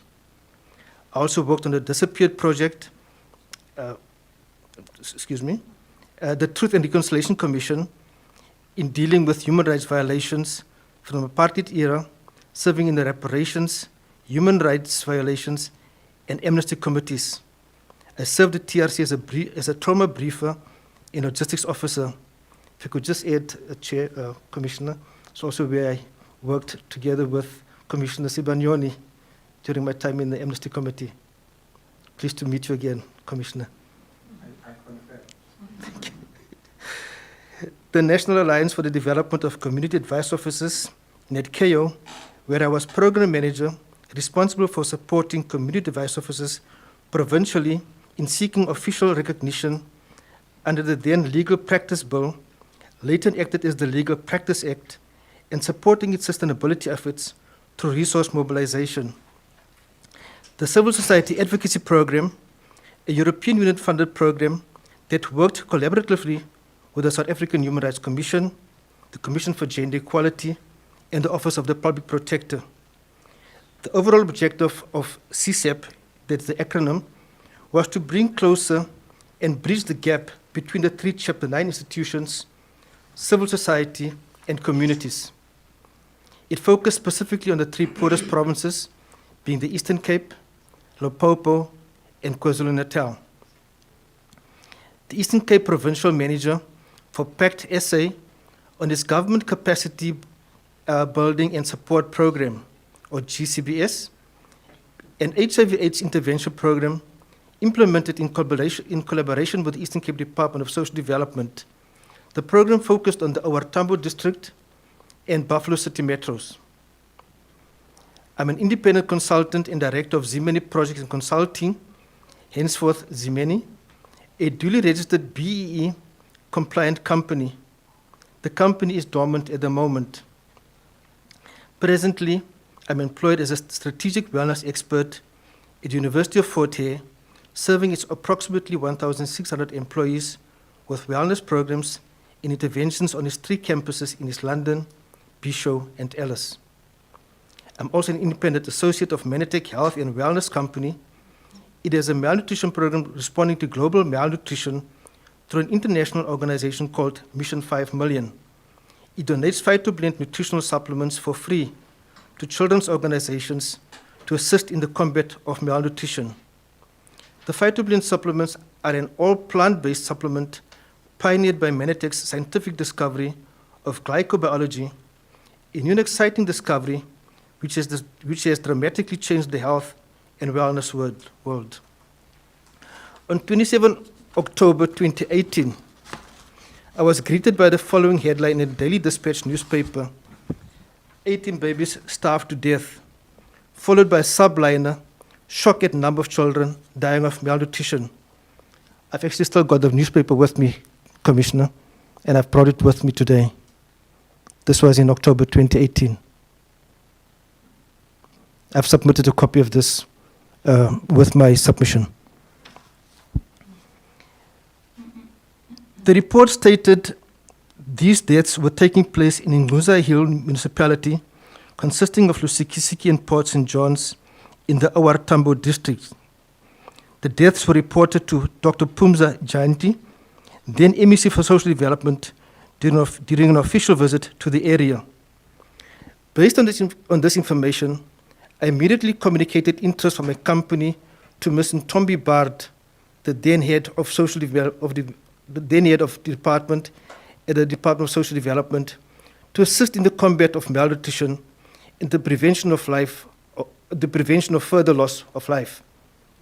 I previously worked with the Department of Social Development while working for PACT SA on its GCBS program, during which I regularly reported progress to the HOD and top management of social development. It was based on this prior relationship I communicated my interest to assist the department to the HOD.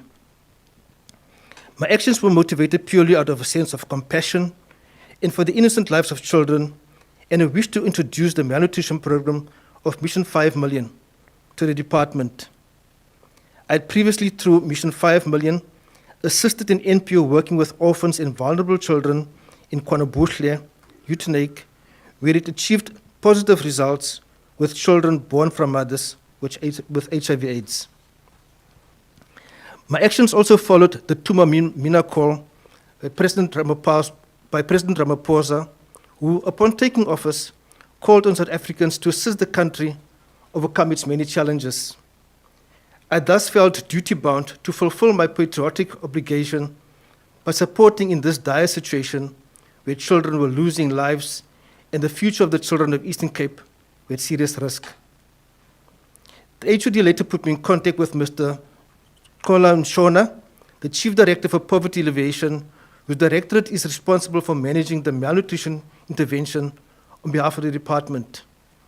A first meeting with Mr. Nshona and colleagues from the department took place in the boardroom of the National Development Agency in Vincent, East London.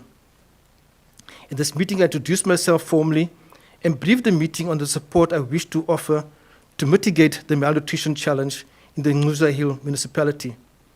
My offer to assist was duly accepted without reservation at this meeting. Mr. Nshona gratefully welcomed my assistance and admitted that the department does not have the requisite capacity to manage such a malnutrition program, as the resources were already thinly spread due to competing obligations within the department.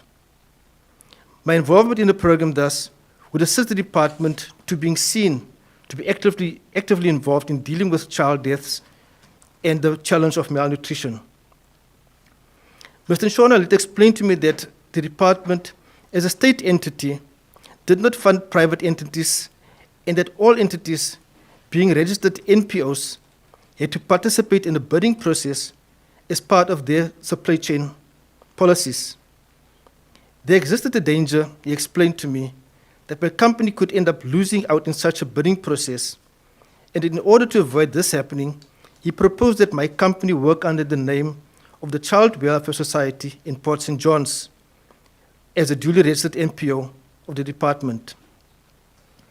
During subsequent meetings with Mr. Shona and his department colleagues, I endeavored to submit an application to Mission 5 Million for a shipment of its phytoblend supplements to combat the incidence of severe acute malnutrition in the OR Tambo district. The phytoblend powder is a very effective, nutrient-dense multivitamin consisting of approximately 23 different vitamins and minerals. This application, however, had to be submitted by a registered NPO, as Mission 5 Million policy does not allow applications from government entities such as the department. It was then agreed such an application be made under the name of Child Welfare Port St. John's. The organization was also part of the NPO stakeholders involved in the Integrated Mother and Child Support and Development Program, or according to the acronym IMC-SDP. During 2019, at a stakeholders meeting held at the SEBS boardroom in Port St. John's, I was introduced to Ms. Nomsa Letitia Mahupani, the chairperson, and Ms. Sipukazi Matu, manager of Child Welfare Port St. John's, respectively. This meeting took place at the conclusion of the formal meeting, and for which no minutes took place. It was explained to me that my company would be working with child welfare to provide capacity and manage the malnutrition and IMC SDP program. Child welfare lacked the necessary capacity and understanding of the Mission 5 Million program and application of the phytoblend supplements. In as far as funding support, I was explained that the department policies prohibited funding to a private entity like Zimeni, and as such, funding will then be channeled through child welfare as a duly registered and approved NPO of the department, who at that stage was already an active recipient of departmental funding. The funding for my contribution on the program would then become a top-up to their budget, but with the understanding that it would be ring-fenced for exclusive use of the IMC SDP program. A memorandum of understanding to this effect would be drawn between child welfare and Zimeni for this specific purpose. This MOU never materialized. I was then requested to prepare a business plan and budget to the department to fund my cost for managing such a project. I was also requested to include costs for a 4x4 off-road vehicle to access rural areas in the district. Such a business plan with a budget totaling 2,108,820 was submitted to Mr. Shona on the 12th of June 2019 via email. To date, no acknowledgement of receipt to this communication was ever received. In order to manage such a project successfully, it was important for me to be on site. I was requested by Mr. Shona to discuss accommodation arrangements with Reverend Vika of the Palmerton Methodist Church outside Lusikisiki. Reverend Vika had accommodation available and was a funded partner with the department in an unrelated women's development project. The commitment by social development to provide said funding to Zimeni was repeated by Mr. Shona on more than one such occasion. On our way back from the said meeting in Port St. John's, this commitment was repeated to me while stopping for refueling at the Shell Ultra-City in Umtata. Subsequent to the application for the phytoblend supplements, Mission 5 Million requested confirmation that my company will be responsible for managing and be the accountable person for the project. They requested written confirmation due to the unusually large amount of phytoblend requested. The request to Mission 5 Million was for 1,500 children in Lusikisiki, Port St. John's, and Tabankulu. This request was forwarded to Mr. Shona as the chairperson of the program and the project leader for such confirmation letter to be issued by the department. This letter never materialized, as the HOD at this point expressed reservations that such a letter could be construed to imply commitment by social development to availing funding to my company. I then proposed a simplified letter in which no mention or expectation of funding was mentioned by social development. I made this specific proposal due to what I perceived as an urgency to expedite approval of the Mission 5 application and to fast-track the process of getting the phytoblend to the affected areas. The HOD, however, refused even this restated proposal. Disappointed by the refusal, which to me showed a lack of compassion and understanding by the HOD to such a gravely serious matter, I informed Mr. Shona of my withdrawal from the project. Subsequently, I proceeded to cancel in writing the request to Mission 5 Million for the phytoblend donation. I was later contacted telephonically by Mr. Shona, who wanted to meet me so we could discuss my withdrawal from the project. This meeting took place in the evening at the Caltex service station in Western Avenue, Vincent, in East London. The request to meet at this particular place by Mr. Shona was because his vehicle had battery problems and he feared switching off the vehicle due to starting problems resulting from the faulty battery. He had gone to the fuel station to refuel his vehicle, and we conducted our discussion during and after the refueling process of his vehicle. During the discussions, Mr. Shona described a strained working relationship between himself and Ms. Bart, his HOD and immediate supervisor. He implored me to reconsider my involvement in the project and that he will be working through Ms. Lucy Timani, the present MEC, whom he claimed was supportive of his work on the program to secure funding for the project. Based on this undertaking by Mr. Shona, I reinstate the application to Mission 5 Million for the donation. However, in order to circumvent written approval from the HOD, Mr. Shona and I agreed and proceeded to get Ms. Mahupani, the chairperson of Child Welfare, to confirm in writing the management of the project by Zimeni. This letter was drafted by myself in such a manner so as to just require the chairperson to append her signature to the letter. Mr. Shona was kept informed of all communications. It was copied in all project-related email communications by myself.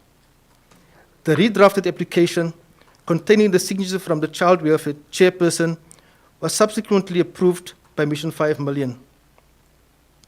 On Friday, 1 November 2019, a total of 34 boxes containing 2 by 5 kilograms of phytoblend supplements were delivered at the Child Welfare offices in Port St. John's.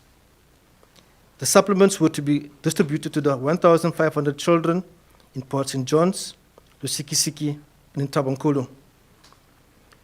On 19 December 2019, the supplements were repackaged at the Tsolo Agricultural Research and Development Institute, or in short, TADI, in Tsolo, into smaller containers of 250 grams each for use by individual households. On completion, it was handed over to social development officials for distribution before the Christmas holiday break. I strongly motivated the repackaging initiative as I sensed no urgency on the part of social development staff and feared loss of momentum, and that, crucially, more children's lives could be lost during the Christmas holiday break. This is one intervention I'm proud to have initiated, as reports received were positive in that many children, literally at death's door, showed remarkable recovery after administering of the phytoblend supplements. Throughout this time, I consistently directed several email and SMS messages to Mr. Shona regarding the social development funding as promised. These messages, as well as telephone calls to Mr. Shona, have gone unanswered. Attempts to gain support and commitment from Ms. Nobubele Volsak, Director for Women, a unit within Mr. Shona's directorate, who worked closely with him on the program, also did not yield any positive response. On 19 February 2020, I received a telephone request from Ms. Sipukazi Ghana, personal assistant to Ms. Nomsa Titus, the then district manager for the Ouar Tambo district of the department, to forward the business plan to her for perusal. This business plan was initially submitted to Mr. Shona on 12 June 2019. No further communication in this regard has been received since. On 12 March 2020, a similar call was received from Ms. Futi Notubela, the office manager of the Lusiki Office of Social Development, to forward the business plan to her. No further communication has since been received either. I've also been introduced to the Health and Welfare CETA, a partner organization of the department. The HW CETA at the time committed to funding 6 additional social work interns and 9 community caregivers to support a foster care cluster project. This to support the project in the municipalities of Port St. John's, Lusikisiki, and Tabunkulu. I was appointed the skills development facilitator who would act as liaison between HW CETA and child welfare. In order to give effect to the agreement with HW CETA, it required me to be on site in Port St. John's and working in close collaboration with child welfare. This arrangement, as well as the funding for the program promised by the department, never materialized. This failure compromised my professionalism and placed in question my own integrity with the HW CETA. The outbreak of COVID-19 pandemic and the resultant national state of disaster severely impacted the work of the project. It appears the project was suspended or aborted during this time, as no further communication has since been received from the department. My work and exposure to the work of the program has led me to believe that the incidence and prevalence of child malnutrition-related deaths is deliberately being withheld and kept secret in order to hide the true extent and severity of child deaths.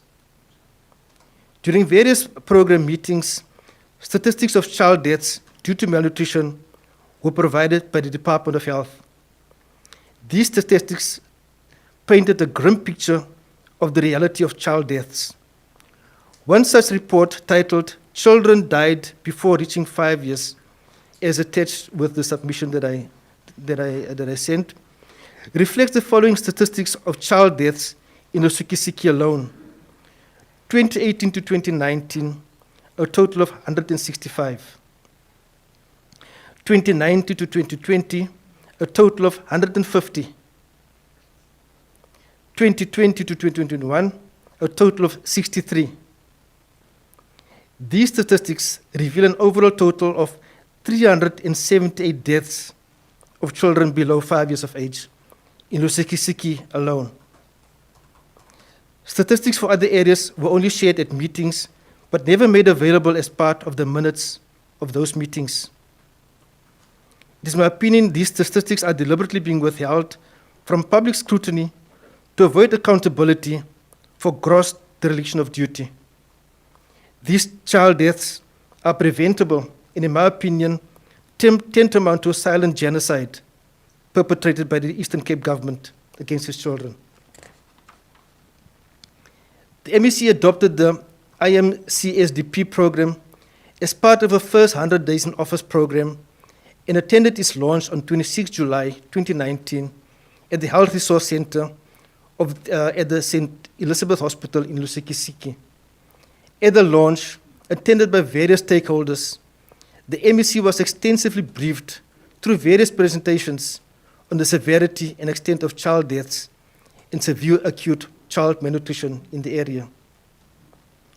The MEC, as part of reporting to the Portfolio Committee on Social Development and to the Cabinet of the Eastern Cape, is mandated to report on these matters.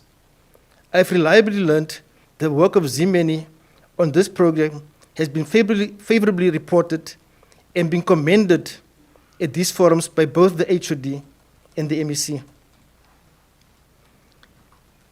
South Africa is a signatory to several international instruments, affording unequivocal protection to the rights of children. The South African Constitution, the Bill of Rights, Child Care Act, and other pieces of legislation seek to afford children maximum protection against abuse. Child deaths as a result of malnutrition and hunger is a human rights violation which perpetrates violence against children, despite the protections guaranteed by these rights-based instruments. During 2019 already, Mr. Shona informed me the incidence of malnutrition had already spread to areas in the Buffalo City Metro and the Nelson Mandela Metro. Recent media reports have confirmed the presence of malnutrition in Gqeberha.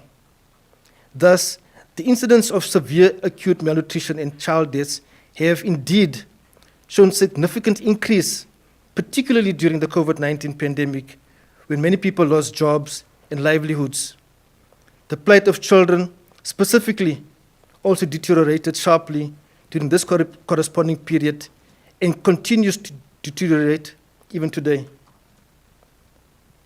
It has dawned on me that Mr. Shona and the department had never committed themselves in writing the undertakings regarding funding or arrangements with the Child Welfare Society in Port St. John's. I was also formally introduced as a partner of the department in all meetings of the IMCSDP. Thus, considering that the project was a formally adopted program of the department, the fact that these undertakings were never minuted or put in writing is completely beyond me, and at odds with my own understanding of how formal processes are conducted by the department. However, despite the media articles and exposés reporting regularly on the grave situation facing children, very little seems to be done by the Eastern Cape government. In reality, the situation of children appears to be worsening daily. These hearings today and this week by the South African Human Rights Commission, though much needed, comes too late for many innocent children and their families. The phytonutrient supplements and the discovery of glycobiology holds vast and significant benefits, particularly for Eastern Cape, a province whose health systems are facing collapse due to the huge burden of illness for the chronically ill. There exists ample scientific, human double-blind placebo research to support the importance and efficacy of glycobiology in addressing immune diseases like HIV/AIDS, tuberculosis, diabetes, and even malnutrition. These autoimmune diseases exact a heavy toll on the healthcare systems, life expectancy, and ultimately the economy of the Eastern Cape. Thus, I hold accountable, firstly, the Department of Social Development as a constitutionally mandated custodian of children rights for failing the needs of children of the Eastern Cape. They have seemingly abdicated responsibility and should be held legally liable for all these malnutrition-related deaths. I also hold accountable the Eastern Cape government with all its social cluster departments, specifically the Departments of Health and Home Affairs. Firstly, for failure to report all child deaths and a lack of oversight in the prevention of these child deaths. Secondly, for allowing the rapid spread of severe acute malnutrition of children in the province. I also hold the South African Human Rights Commission, the Commission for Gender Equality and Office of the Public Protector responsible for its failure to monitor media reports and for not bringing to prominence sooner this grave situation, the incidence of child deaths and the spread of severe acute malnutrition. Child deaths and severe acute malnutrition has been a sad feature of life in the Eastern Cape for many years now. This phenomenon has been reported as far back as 1994. Sadly, 28 years later, the Eastern Cape and the national South African government continue to fail its children, the future of this country. It is now more than 3 years since Zimeni commenced working with the department on this program in the Our Tambo district. The department has to date not honored its funding commitment to me. This failure on their part pushed me into serious financial distress, being blacklisted, and the bank almost repossessing my house. All of this because of a zealousness on my part for heeding the Tumamina call by President Ramaphosa, and for responding in the best way I could to an unfolding humanitarian crisis which continues today and is being denied by the Eastern Cape government. The matter of seeking redress for the 2 years of work by my company is being attended to by my attorneys presently. They've started engaging with the department with the intention of seeking compensation for work undertaken during this period. I'm saddened that such good, patriotic endeavors by myself to assist in a crisis of such huge proportions have been wholly unappreciated by the department. Efforts to escalate the matter to Mr. Machemba, the present HOD, Ms. Konziwe, the former chairperson of the Portfolio Committee on Social Development, Minister Lindiwe Zulu, the National Minister of Social Development, through some of my own connections, as well as the Office of the President, have come to naught. This lack of compassion and heartlessness by what I call or what they call themselves a caring South African government has led me to believe otherwise. Putting aside my own personal interest, I'm much more saddened by the loss of lives and care for the vulnerable and poor children of the Eastern Cape. Their only sin is to be poor and to have been born in a province which does not care and pays lip service to the Constitution and Bill of Rights. That's why many South Africans have sacrificed and paid the ultimate price fighting against apartheid for a better life for all, clearly eludes those entrusted with this responsibility. Since working with the department on this program, I've concluded the following: that the department does not have in place a coherent, strategic plan to deal effectively with child hunger and malnutrition. There exists no effective integration between the factory departments as envisioned in the Integrated Government Relations Framework Act 13 of 2005 to address comprehensively child hunger and malnutrition in the Eastern Cape. I could just take some water, please. Thank you. My recommendations to the South African Human Rights Commission, therefore, should I be allowed such, are as follows. The institution of punitive action against all departments involved, its accounting officers, and entities negatively implicated in the incidence of child deaths in severe acute malnutrition. Declaring the extent of child deaths in the Eastern Cape a genocide and the incidence of severe acute malnutrition a national emergency. Institution of reparations and reasonable compensation for all mothers or parents affected by child deaths and those children who suffered serious physical and mental health damage due to the effects of malnutrition. To institute a full commission of inquiry into all districts in the Eastern Cape on child deaths and severe acute malnutrition to determine the full extent and scope of this phenomenon. A particular focus to be placed on the Our Tambo and Alfred and Zor districts where these challenges appear much more prevalent. To call for remedial measures and early warning systems to combat malnutrition, drawing on government, business, and civil society to contribute in the eradication thereof. To appoint human rights monitors in each district to monitor and report the occurrence of malnutrition. To request full pecuniary compensation from the Eastern Cape Department of Social Development for work undertaken by Zimeni Projects in consulting on the Integrated Mother and Child Development and Support Program in the Our Tambo district for the period 2019 to 2020. That concludes my submission, Chairperson. However, if you would allow me to, I've got a few questions which I would like to pose, which basically supports the submission that I've made, if you could indulge me. Maybe let us ask you questions first, and then thereafter. Let us ask questions first, and then thereafter we'll allow you to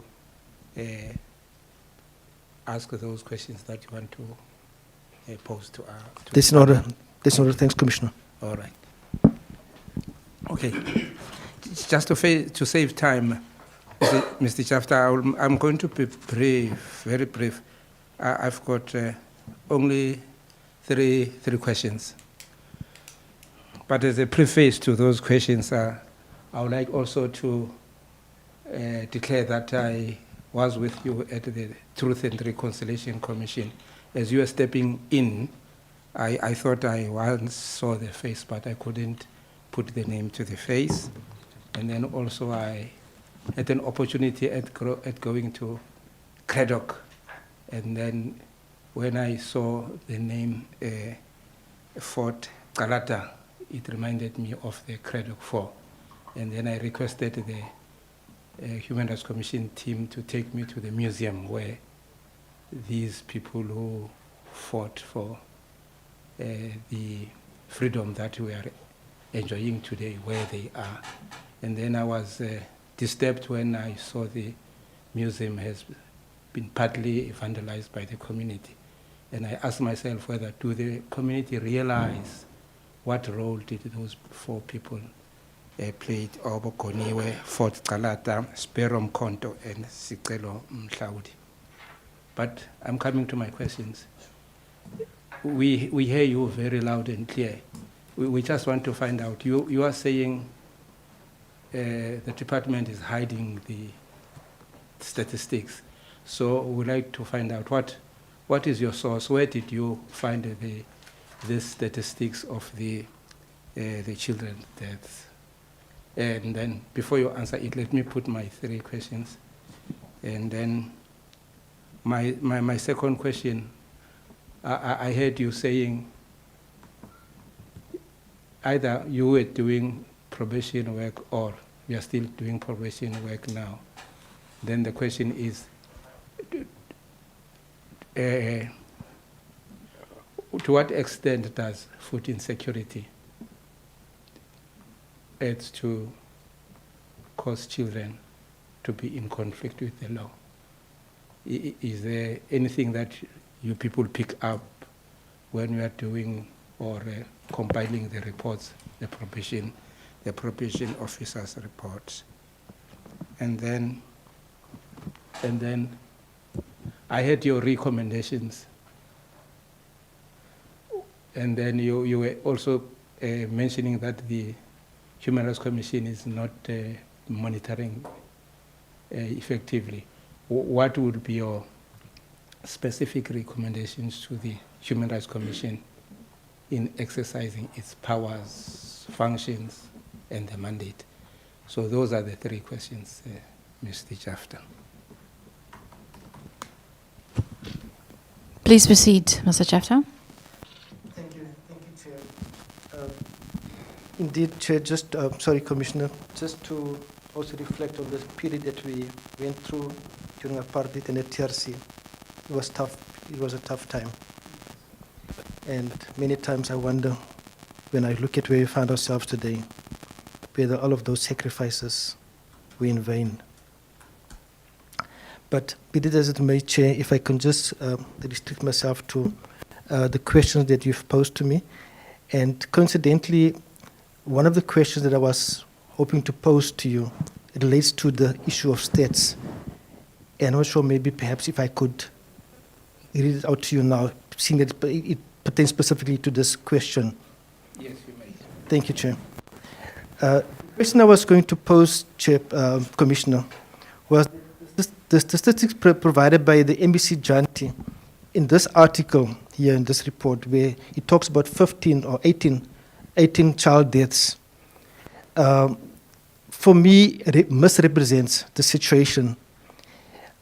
Because according to the stats from the Department of Home Affairs, for 2018 to 2019, there were 165 deaths.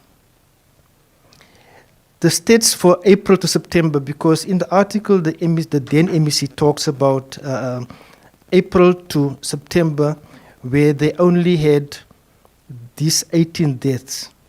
But according to my calculation, there were already 75 deaths in that period from April to September. The question I posed, was the MEC then misinformed of the statistics? And if so, why has no one ever rectified this so that the true extent of child deaths could be known? And I think it's important for me to state where I obtained those stats from, Commissioner, because I think that you'll be interested to know that. I attended various meetings with the department, and this particular slide is what was presented to us during one of these project meetings in Lusikisiki. Interestingly, it was presented by the Department of Health, but it was the stats was obtained from Department of Home Affairs. Now, these stats were never made available to us as a record of the proceedings of those meetings. It was just presented there. And I had the presence of mind on that particular occasion because I realized that these slides are not being made available to us. And I took a picture with my cell phone of that particular slide. And that is what I've presented as part of my submission to you in preparing to come here. So for me, there is a huge discrepancy in terms of what we have been told and what we are seeing Department of Home Affairs is presenting as the stats of the situation there. And for me, that is something which requires further investigation. And I cannot understand why Department of Home Affairs are not appearing at these hearings, because I think they've also got a case to answer. In terms of probation work, if I can just say, I left probation work back many, many years ago when I was still working in Johannesburg. I think that was during the 90s, 1998 to 2000, so 2004 perhaps. So I'm not sure whether I'm actually qualified to speak on the issue of hunger and why youth would commit those crimes today, because I think I might just be a bit outdated with my own understanding of the issues. So I would rather not venture into that, if I may. In terms of the monitoring, Commissioner, during the time when I was working for CSEP and working with the 3 Chapter 9s in this province, I know that there used to be media monitoring happening where the newspapers were bought every day, where the newspapers were checked which human rights issues are being highlighted or being reported in those papers. And for me, the fact that I've brought this paper along today, Chairperson, the headline screams at you in red, in bold, about these deaths. And I fail to understand how the Commission could have missed such a bold media report. And it's based on that I say I think that the Commission itself has failed in as far as picking up that particular story. And I think, as far as I'm concerned, that is something which needs to be sharpened so that the Commission can always be on the front foot to able to see when and where these incidents are taking place so that you can become much more proactive in terms of dealing with these kind of incidents whenever it occurs.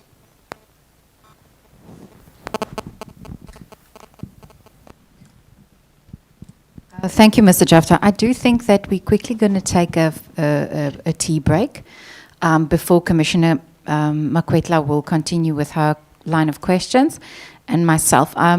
So if you would indulge us, Mr. Jafta, if we can have a quick tea break and then we come back for 1 or 2 further questions. Is that fine with you? Okay, so I think if we can, Tembi, what is the time now? It's 11:20. Can we return, we do a 15-minute break, 25 to 25 to 12, we will be returning, and then we will continue with the questions for Mr. Jafta. Thank you so much.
Thank you for joining us again. I think we're running a few minutes late. Apologies for that.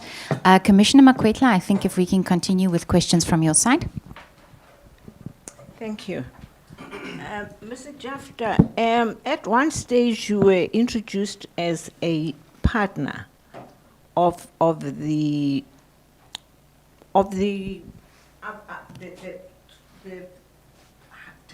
child death that you went. Okay, let me put it this way. If you were introduced as a partner and you went to the meetings, why did not you raise your voice on child deaths to Ramaphosa? Because he was the highest level person. You could have mentioned the 5 million rand, the 2.1 million rand, the 378 deaths, etc., where you were duty bound in assisting children who were dying from hunger. Why did you not commit in the question? Thank you, Commissioner. Mr. Jafta, over to you. Thank you, Commissioner. Commissioner, in answer to your question, I have submitted as part of my documents an email communication sent to the Office of the Presidency in which I actually highlighted the particular issue, and no response has been received to my email. How many times? I wrote once. That's besides trying to engage with the MEC here in the Eastern Cape. That's besides trying to, through the use of my contacts, a former deputy minister who used to serve in government, trying to work through it to get the attention of the Minister for Social Development, Lindiwe Zulu.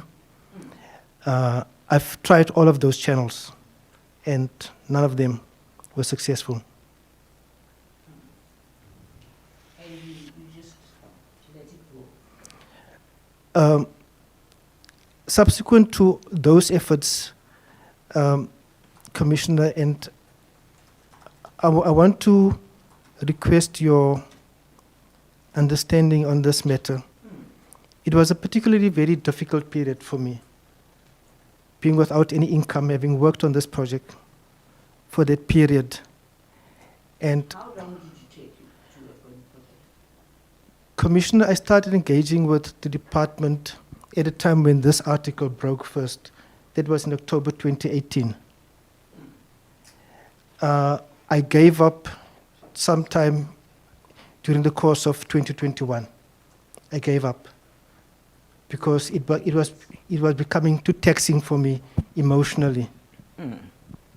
I just felt that I needed to move on with my life, and I then engaged an attorney who offered to help me free of charge to see if I cannot pursue the matter of compensation as a minimum from the department. And you even went to the extent of you almost losing your house.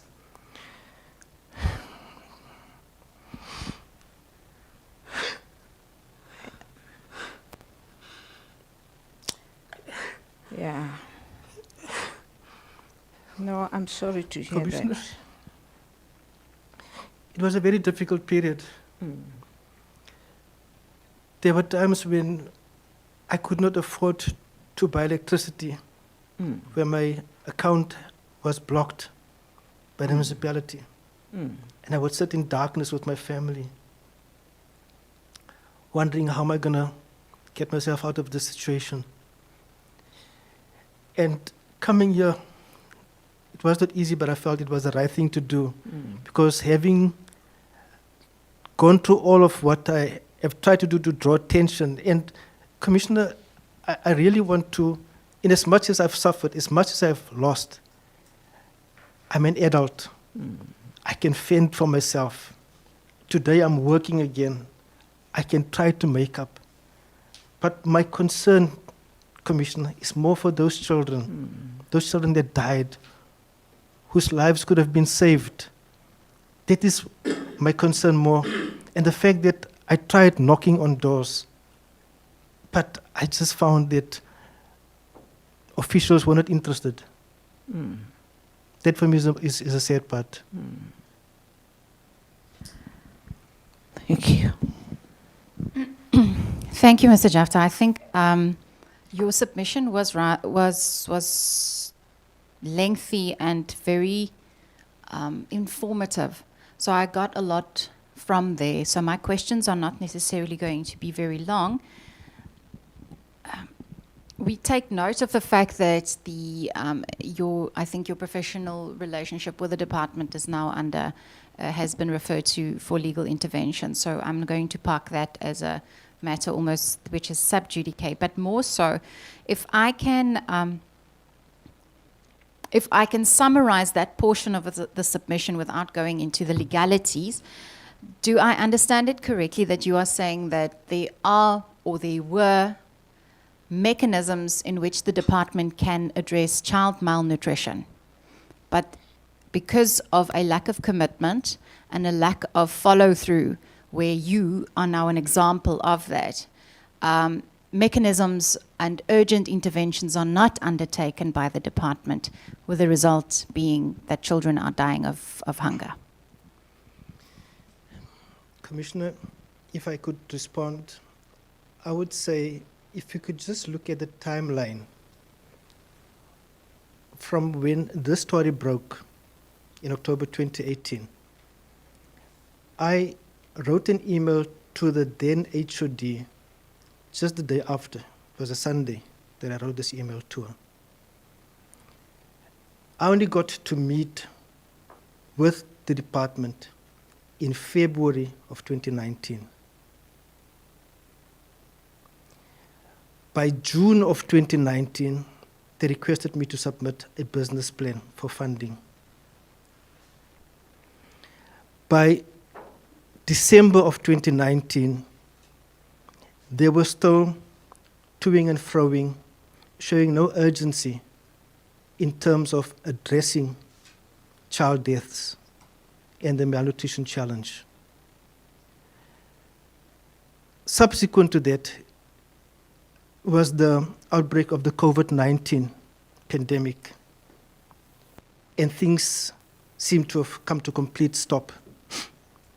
Was it not for my insistence, urging them to at least get the phytoblend that I had secured at my own cost, through my own means, to just get that to children so that we can at least save a few lives? Nothing would have happened. And in mentioning this timeline, Commissioner, I think I want to demonstrate to you the lack of urgency.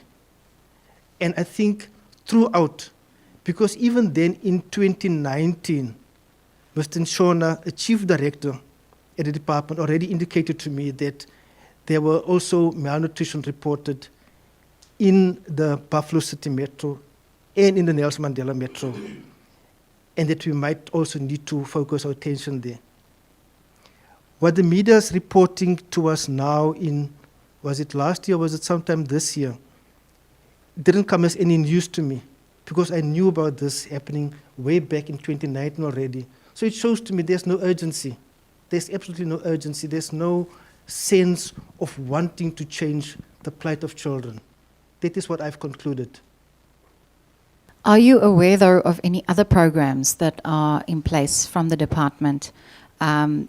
Taking yourself now as a potential service provider out of the picture, are you aware of others that may have come to the table to offer a similar service or similar project, or are you of the view that there's currently nothing in place? Thank you for that question, Commissioner. I think, unfortunately, I have to refer to myself in answering your question.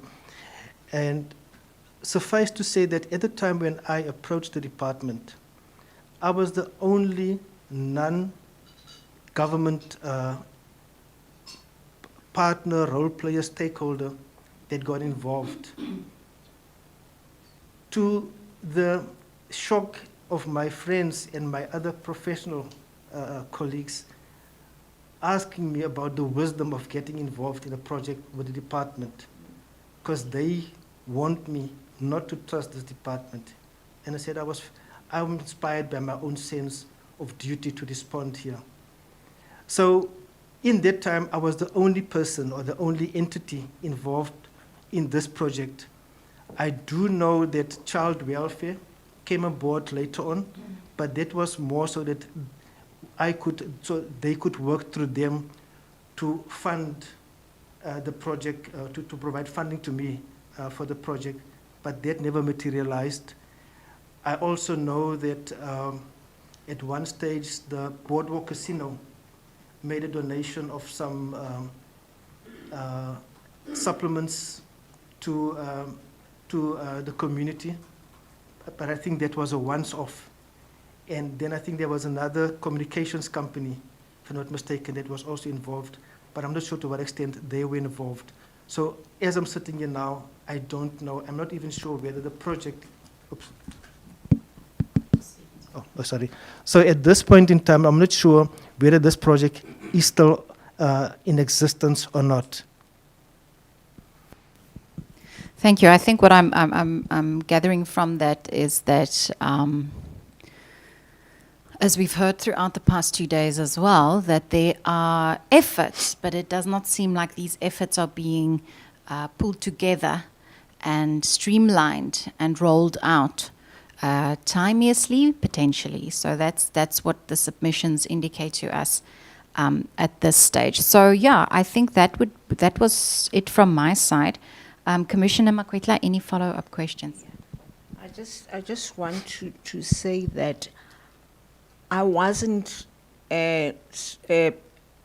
talking as if I know that what would come, but I was just talking to demonstrate that you were aware of and you were trying to help the children that were starving.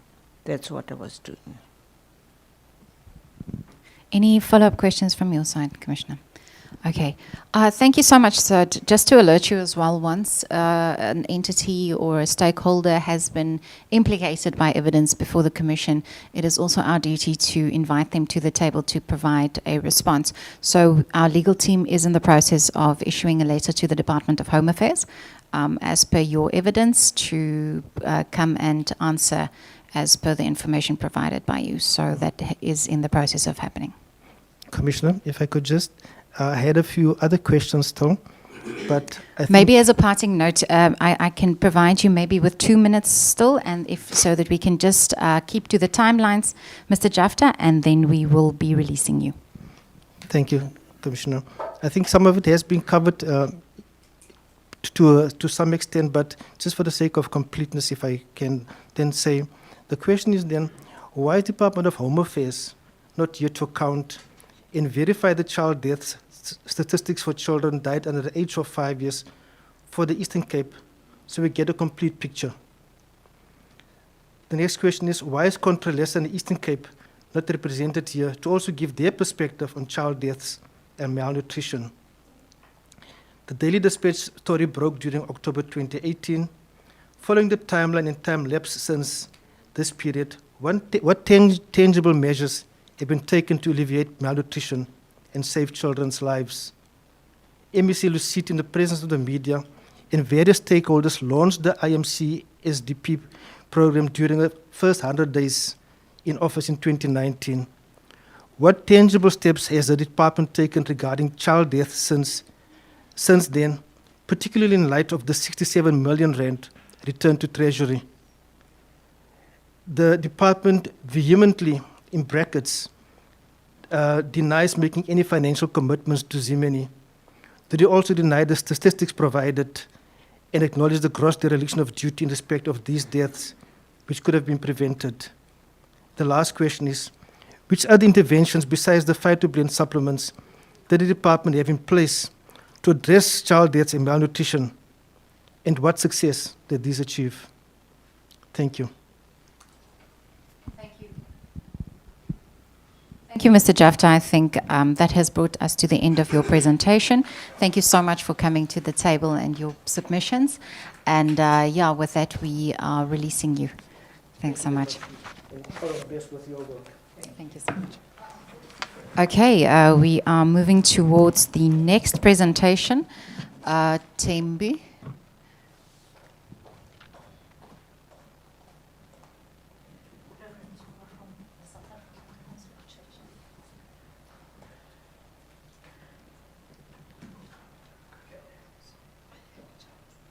Just Tembi, surname?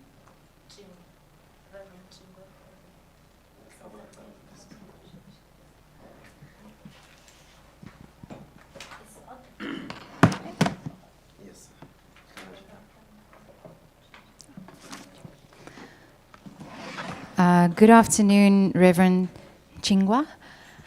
Thank you for joining us. I'm going to quickly hand you over to Commissioner Sibanyoni to administer the oath. And when you do answer the questions and confirm, kindly use your microphone made available there right in front of your computer. Thanks so much.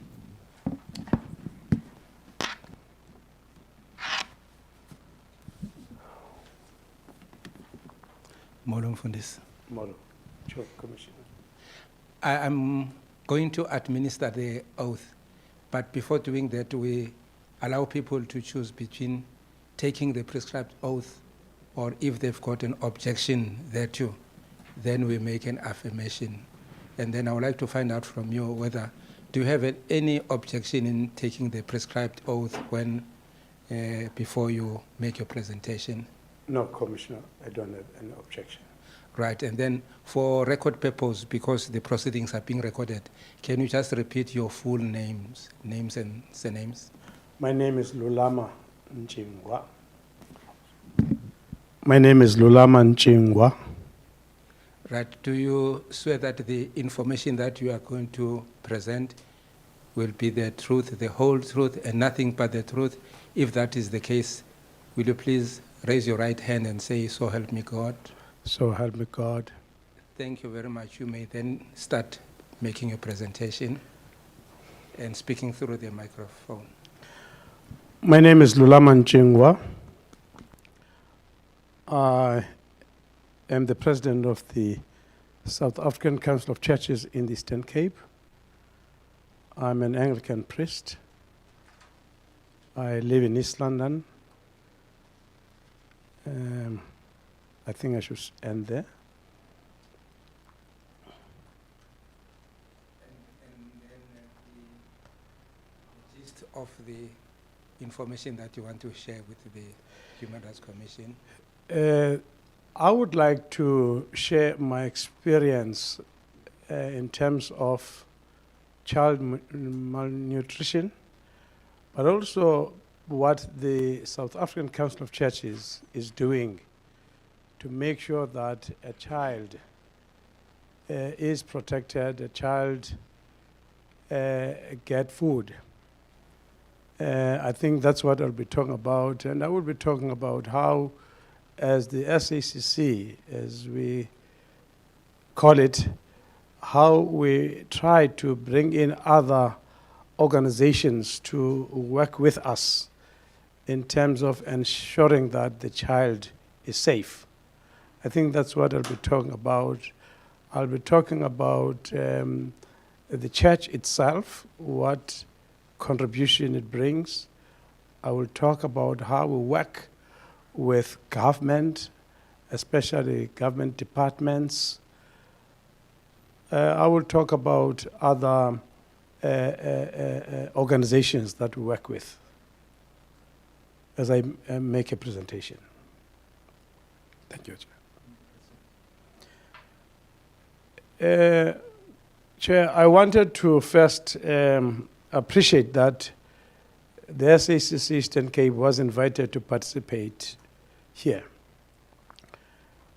Simply because when we talk about the church, we're talking about quite a vast network. We talk about a credible organization. We talk about an organization that you find in every rural area, in every informal settlement, in every suburb, you'll find the church. And therefore, it's quite a privilege for me to be representing those churches. When we talk about SACC, we're talking about mainline churches, we're talking about Pentecostal churches, we're talking about indigenous churches. When you talk indigenous churches, you talk about Mazioni, for instance, who are more family grounded and who are more coming from poor families. That is a Mazioni. I come from a mainline church, the Anglican Church. My first experience about real dealing with the issue of poverty was 1987. 1987, I'm posted to work in Stutterheim. I arrived on Monday, and then Tuesday I'm told that I need to take a funeral of a baby on Thursday. And then, of course, I walked to the family house for a funeral. And everybody's singing and so on and so on. And I'm waiting for a coffin to arrive, and the coffin does not arrive. And I ask, what time is the coffin arriving? They say, no, there it is. And it was a cardboard box. So that was the coffin. So that struck me in a big way, and that forced me to find a home in terms of organizations that can help me to deal with the issue of poverty, of a baby that is being buried in a cardboard box. Then it begins to tell why the baby is dead. So I wanted just to tell that story first. However, this presentation will be focusing and pushing us understanding the importance of integrated programs. Because integrated programs, they will empower local communities. A child in the classroom needs to be given some kind of encouragement to work towards excellence. To encourage children to embrace agriculture is important. We need to tell children that to do the agriculture subject is cool.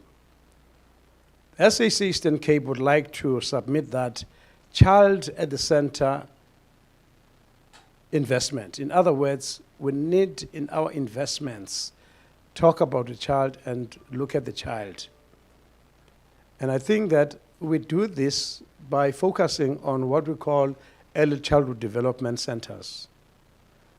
Our women in the church, they take this particular focus, that is ECDs, very seriously, because they start dealing with this in the Sunday school.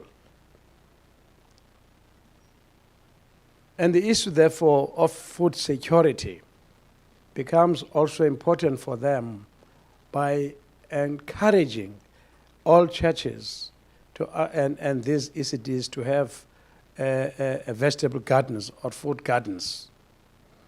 And then, of course, we would like to canvass as the church policies that are child-friendly. We as the church have been saying to the Eastern Cape government that we do have pieces of lands, and it is those pieces of lands that we are saying we are contributing to make sure that the issue of food security is carried out. To that extent, therefore, we have a partnership, formal partnership with Dr. Da. We've signed 2018 Memorandum of Understanding to make sure that they assist us to produce food. And we've got other organizations outside the province that have committed themselves to make sure that they are helping us, these pieces of lands, produce some food. And then 2017, we started a program, a program called Religious Heritage Expo. This Religious Heritage Expo is in partnership with the Department of Education, with main focus of ensuring that we say to the department, we are picking up few schools, 25 schools to be precise, as a pilot to work with them. These are what we call historic schools. Historic schools are those former missionary schools. And we're saying we want to take a bite on these former missionary schools, because what we have learned is that since they were taken over by government, they went down in terms of academic performance. They went down in terms of discipline and everything else. So that's what we've been doing from 2017, bringing alumni of all those schools, a lot of other activities.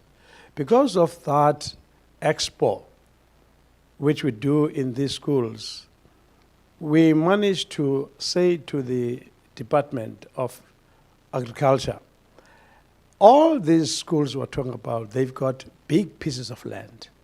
Let's make sure that in all of them we produce food. And if you take the whole budget of nutrition, we may be able to use that budget as well. It is only last year when the MEC for education this time around, MEC Gade, said, let's work around this thing, that we really focus around those schools.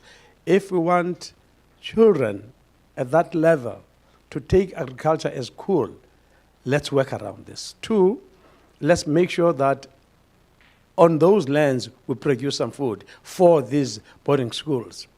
And then, of course, with the budget that we have, let's find a way of augmenting that. So that is one part, and we're talking here high school when we talk about these schools. And we are saying you can't talk about center of excellence when in fact the environment is so bad. Part of that environment are learners that come from poor families. So I'm saying then that is one area that we've tried to work on.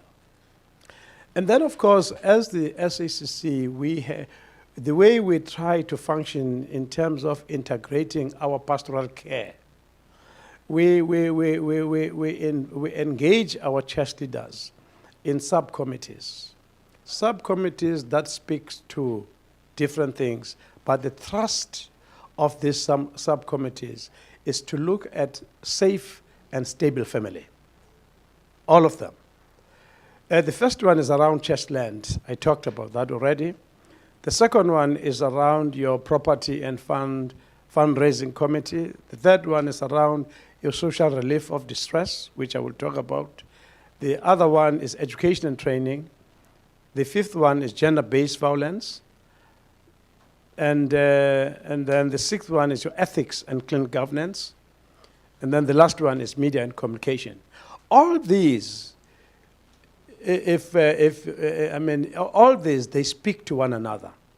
And I'm saying all this in our part, we're looking at how to ensure that the family is stable, the family is safe.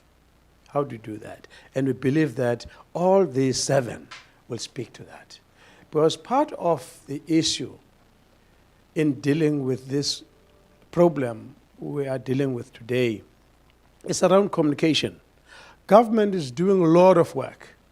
We sit and enjoy food in these big hotels and produce strategies, but they don't get to people. And we believe, therefore, as the church, the issue of media is very critical. Yes, for them, what makes news may not be what we want.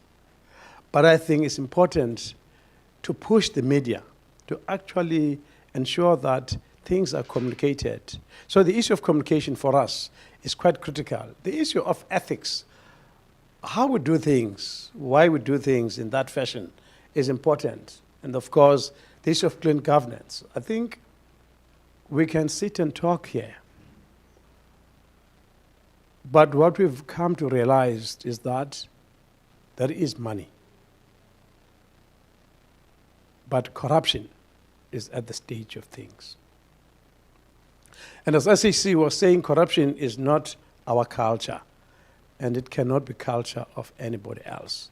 So everything that we try to do, we've got good policies that probably child-friendly. But I think money is used in other ways.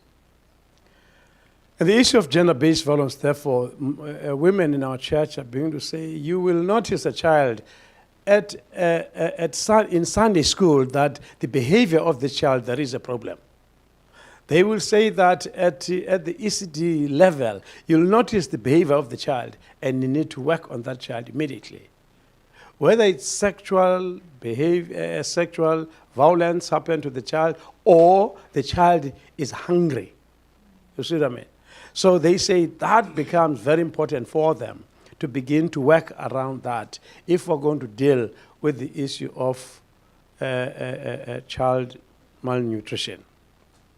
And of course, the issue of education, social relief, of distress, and so on and so on.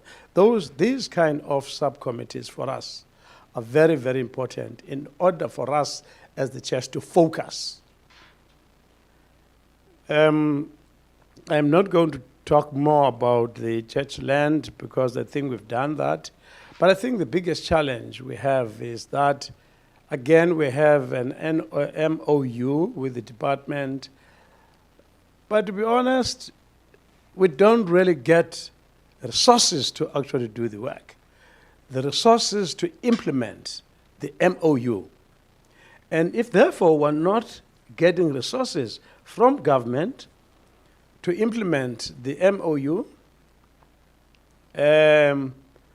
it means that actually is part of human rights violations. And they result in denial of basic human needs like food.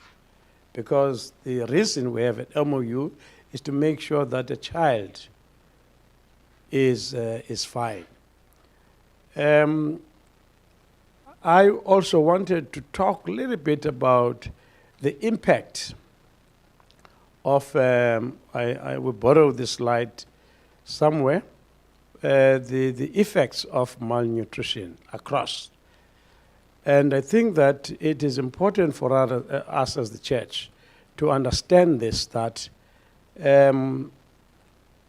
the center of everything that we do, once the child is born, now it's catching up, technology is catching up with me. Sorry.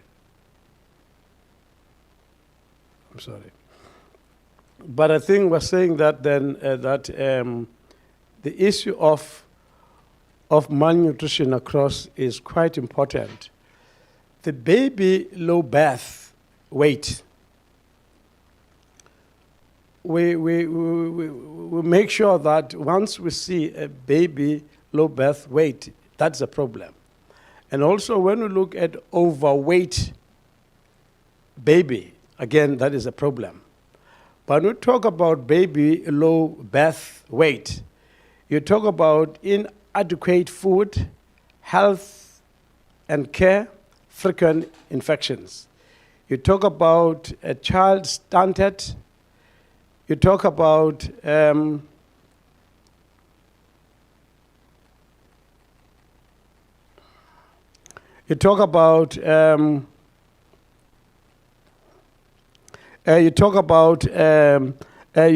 go around and eventually you get a mother that has to give birth to this child, and this mother herself does not have enough food in her body.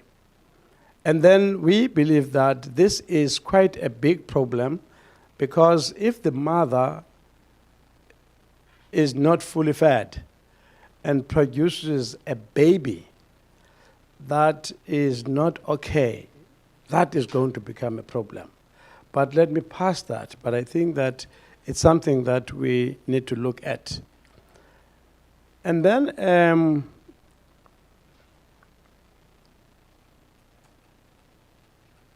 just quickly mitigating the scourge of poverty. How can we put children at the heart of socio-economic systems and programs to break the intergenerational cycles of poverty, hunger, and malnutrition, violence, and ill health? I think we need to provide child and adolescents-friendly services. We need to define and deliver an essential package of care.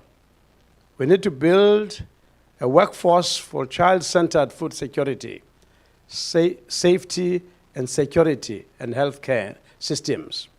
We need to adopt a whole-of-society approach. We need to integrate child and adolescent services in all policies. We need to protect children and adolescents from harmful business practices. I think that we now know that even children are also used in taverns for sex. Don't want to say this, but we just had an issue at Enyobeni tavern, where really children, age of 13, are in a tavern. We don't know what was happening there. But it is important that we know what was happening there. But it is an issue for those that are in the industry of liquor and drugs. But I think for us, we need to look at that. And of course, we need to integrate child and adolescent services in all posts. I've said that. We need to protect children and adolescents from harmful business practices. That's what I've just said. And for us, this becomes very, very important. And then passing that, social relief of distress. Most churches in the country, they provide soup kitchens. And I think that if government would partner with churches around the issue of soup kitchens formally, we would go a long way in dealing with the problem of poverty in our homes, which affects our children. 2, most churches, they produce food vouchers, especially the SACC, especially during COVID. And the MEC for Social Development in the province, MEC Lucity, as we interact with them, promised to collaborate with us. But unfortunately, nothing has happened since the time of COVID. And of course, the issue of food parcels, which I started working on them as early as 1987. Once I realized that people in this location are poor, we try to find ways to find food parcels and identify families that are really poor so that we give them food parcels. If we started at that time and the government is aware of that, they're supposed to have partnered with us on the issue of food parcels or at least food vouchers. But unfortunately, we just talk, nothing is happening.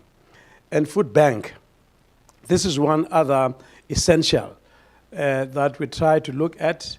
If you go to Nelson Mandela, most churches there in all wards, they structure themselves into having a satellite church with resources, so that people from their congregations, especially on Sundays, they can bring some food, tin stuff, and other things. And then those things are brought to that particular church in that ward as a food bank. So this issue also for us is very important, and this is what we are doing. And of course, during COVID, we had what is called work stream on psychosocial support. Psychosocial support was very important during COVID. And not one department or organization would deal with the effects of COVID. And therefore, there's a structure that was called Provincial Command Council.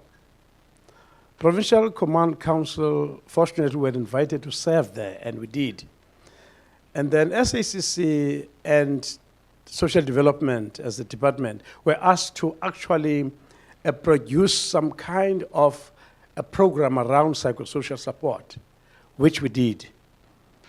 And I'm happy to say that that worked very well in terms of integrating our work, because we produced some diagrams that show a role clarification of different stakeholders. But at the bottom of all that, we were saying the child is at the center. Because once a family is affected or infected with COVID, the person that panics is the child. And once the breadwinner dies of COVID, then of course those children will be left with no income. So for us that was very, very important.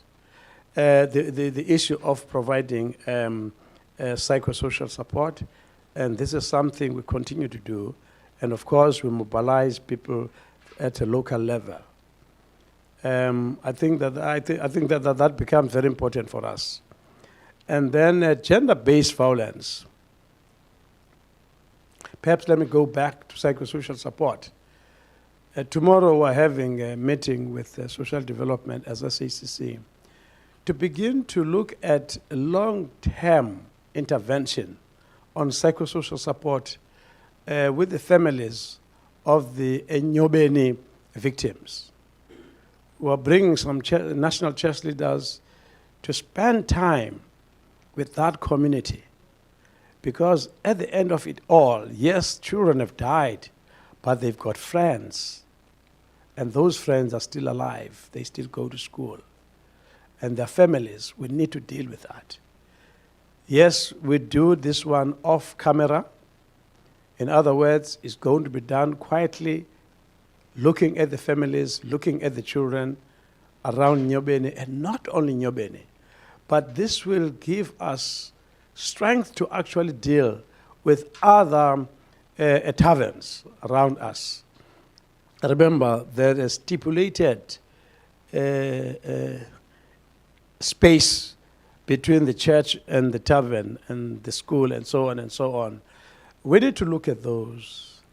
I think we need to engage liquor board big time around those issues. Because if you expose children to that kind of behavior, obviously children will want to look in that. As a priest, I deal with marriage counseling. And one of the biggest problem is liquor, drugs, especially men who take it for granted going with boys for the weekend and stuff is okay and is cool. And that leaves mother alone with the children, and the children become exposed. And the income, of course, is compromised. And so the issue, therefore, of also looking in these kind of things becomes important. Gender-based violence. I think I've talked to issue of gender-based violence, and I'm saying we're mobilizing every local structure around that. And unfortunately, again, we have to go back to this thing. I mean, unfortunately, again, the issue of funding is a problem. SACC Eastern Cape never got any funding anyway. And therefore, to really move and be innovative becomes a problem. And of course, we know in the Eastern Cape that there's a man called Mr. Majola. Mr. Majola is an advocate for gender-based violence, and is now well known. He's in our subcommittee as SACC. And he's a layman who is forcing us as clergy or as church leaders to be as vocal as he is. But of course, that's not easy for us. We have an MOU with University of Fort Hare, and we signed this, and then this professor says, Fundis, just tell me one thing. How are we going to work with you? Because we call a spade a spade. But we're not sure if you're going to call a spade when you deal with the issue of gender-based violence. We're not sure. Sex with us is sex. You see what I mean? So Majola is saying then, let's get to that space. And of course, we are also engaging men's guild to actually look at this thing of gender-based violence. And so I'm saying then that it is important, in summary, that we continue to talk about stakeholder working together. Different stakeholders need to work together to deal with the issue of child malnutrition. We need to develop intersectoral collaborations with all relevant departments and role players, especially in the criminal justice system. We need to make sure that as we work with the stakeholders, we are not biased, especially as state, where you choose to invite stakeholders who are close to you, stakeholders who are going to do as you please, stakeholders will be given money, and therefore we can't be biased on this. We're saying this in the context of corruption. So I think it's important for us to look into that. And then we need to make sure that all children are on the database base of social development and Department of Health, because government has got some provisions for for children, and that becomes very important. But of course, government sometimes say, no, we're done, we're fine. We've got every child in our database. Former MEC, Neo Morane, I was very close to her. This is now then. She tells me, Fundis, we're done with East London. All children are on the database. I say, really, MEC, that's good. But I said, let's go to Duncan Village. I'm going to show you that, in fact, you have not done justice in terms of ensuring that all children are on the database.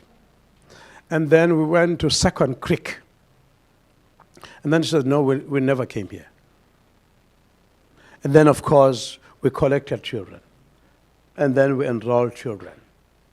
My point is that until as government and as civil society organizations are where children are, we'll not be able to solve this.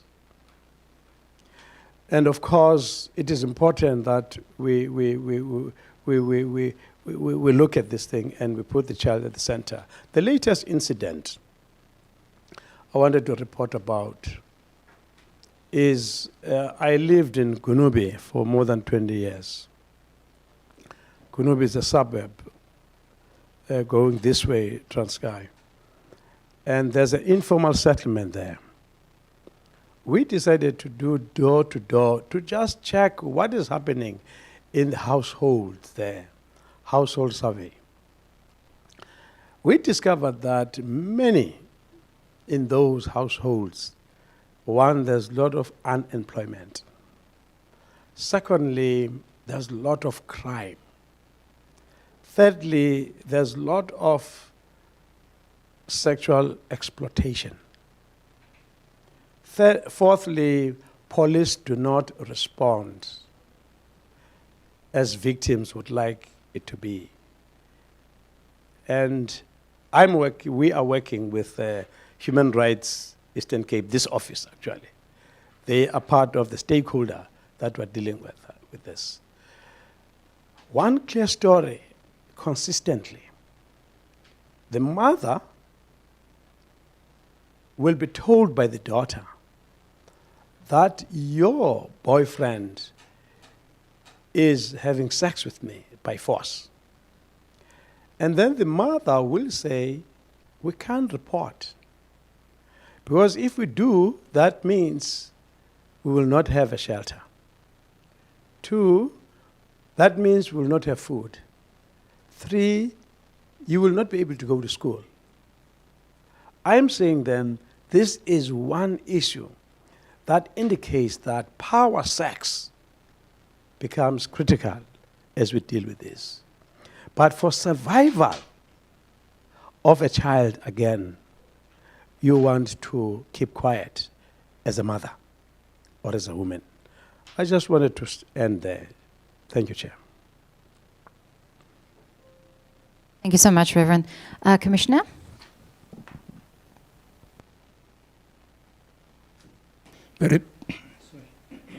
Very briefly, Fundis, you mentioned 3 types of churches. You said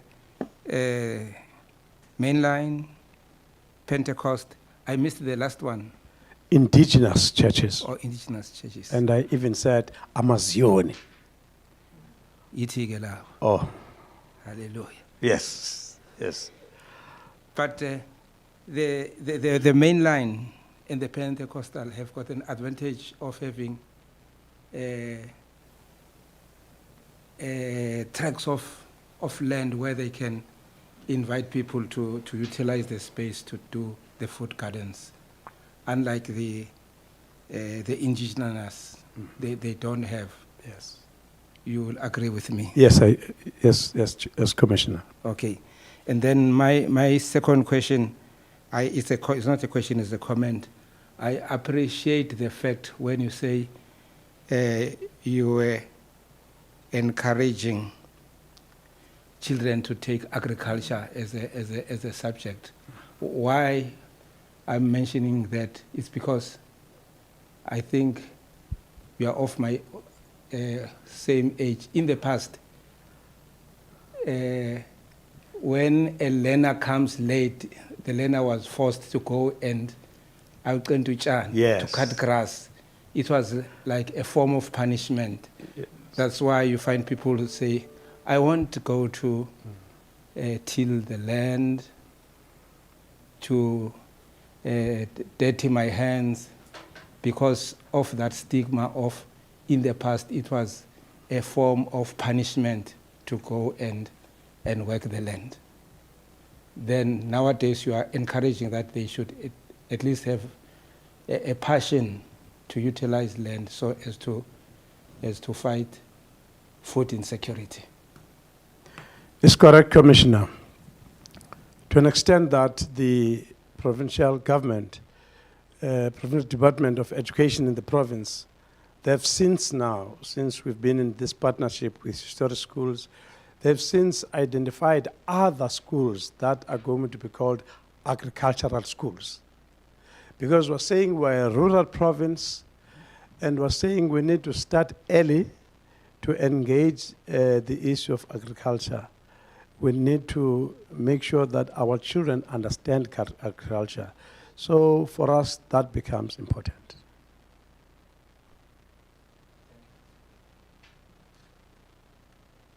Commissioner Makwetla? Nothing for now. Thank you, Reverend. I think just maybe 1 or 2 comments from my side.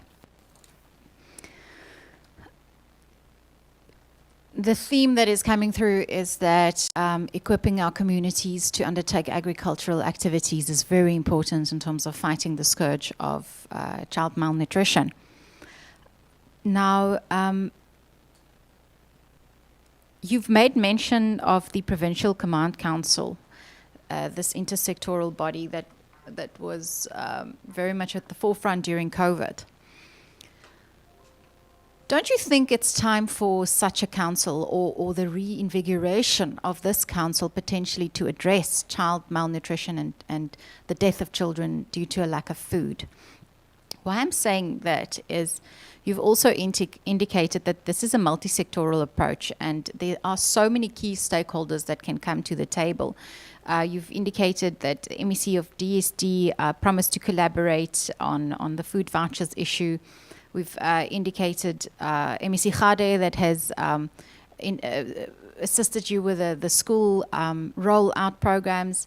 So there's a lot of stakeholders that need to come to the table at the end of the day for us to prevent children from dying. Now, don't you think the importance of this, as well as the information that is coming through the past 2 days, would necessitate the reinvigoration of a provincial command council almost to address, and I'm going to say solely address, with a timeline and a terms of reference, the scourge of child malnutrition and child deaths as a result of a lack of food?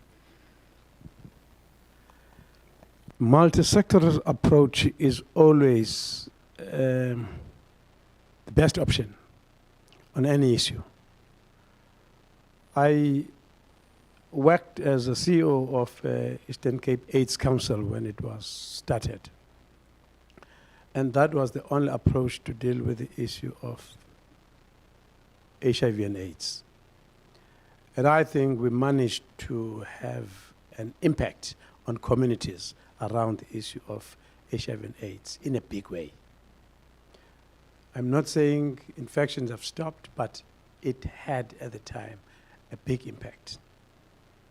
And it's correct,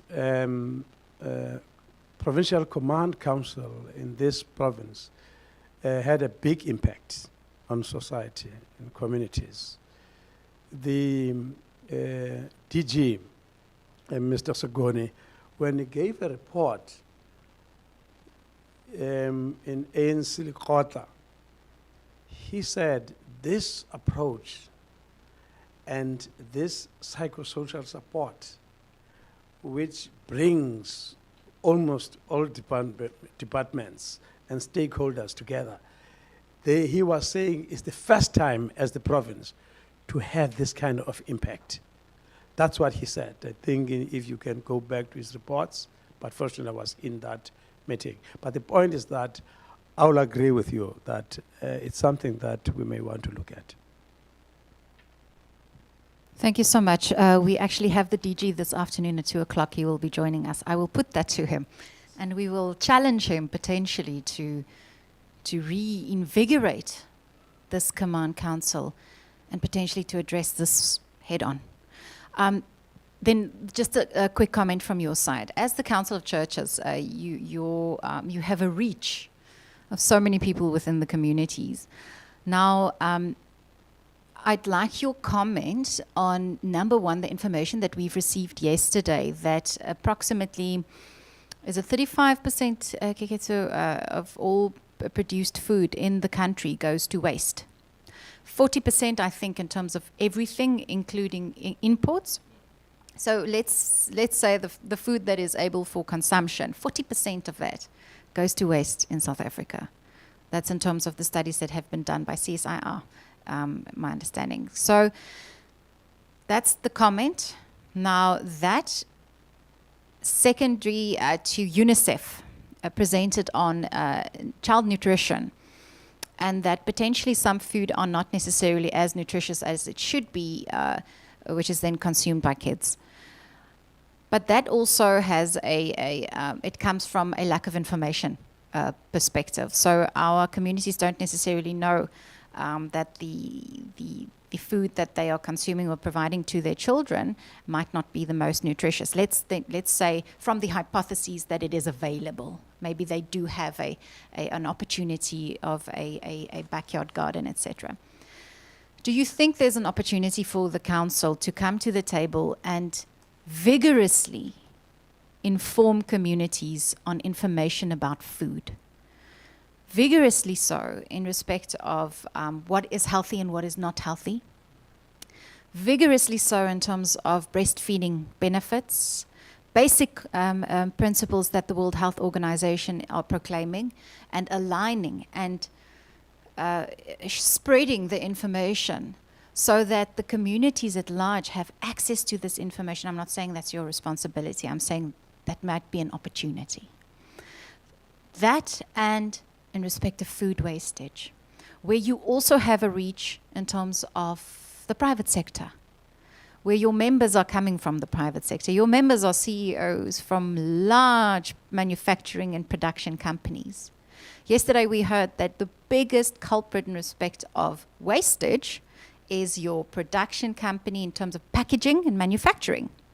So most of the food in terms of cereals goes to waste there. Now to speak and to address and to call upon action from your CEOs as members of your church to say, guys, what are we doing to curb that loss and potentially realign that loss to the communities that so very much need it instead. So those are comments I would like to hear your comment on. I think we need to think outside of the, and if I call it the cereal box here, because clearly we need to be creative and we need to call everyone to the table at the end of the day.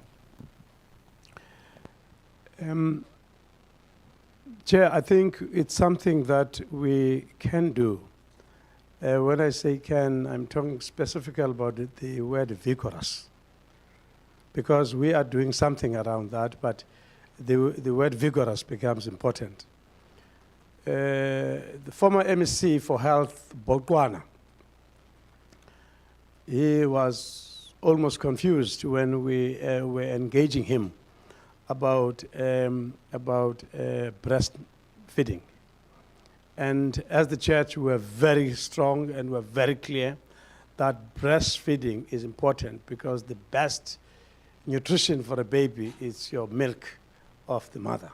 So, I mean, I remember we were in Tata and some nurses did not understand what we're talking about. But the bottom line is, it's something that we talked about in public. I'm mentioning an MEC here of his time. It's something that we need to go back and talk about it in terms of your nutrition, in terms of your breastfeeding. But secondly, that's why we continue to say, let's go back to food gardens at least, you know, because you can't go wrong when you talk about vegetable, you know, fresh vegetable. You can't go wrong. And I think that's something we need to be really doing vigorously, that people go back and actually eat what is produced from their gardens. And thirdly, yes, it's true, this thing of what is correct or not correct in terms of body, we can talk about that. We are the victims as the church. I talked about soup kitchens, and I talked about food banks, isn't it? We're the victims of receiving stuff that is not quite good, you know, and we take it because, you know, what else can we do? And secondly, sometimes we're given stuff that is going to, what is the word? Expire. And some people eat food that is expired, you know. So we're victims of that. Perhaps we need to go back to that and talk about it, that it is not right to even to give people food that we are not sure if it's good for their body. And then, yes, so I'm saying then, I think it's something that we can work on, and it's something that I can say today, if you call us next time and ask us to account, we'll try to account on that. Thank you. Thank you, Reverend. That's all from my side. Commissioners, are you fine? Thank you so much. Thank you for coming to the table. It's been really informative, and we look forward to continue our journey with you. And with that, I think we can release you from the presentation. Tembi, food forward. All right. Mr. Du Plessis, we invite you to join us and provide us with your presentation. Food Forward South Africa. Mr. Andy Du Plessis, can you hear me? Yes, I can hear you, Commissioner. Mr. Du Plessis, can you hear me? I can hear you. Maybe just move a bit closer to your microphone.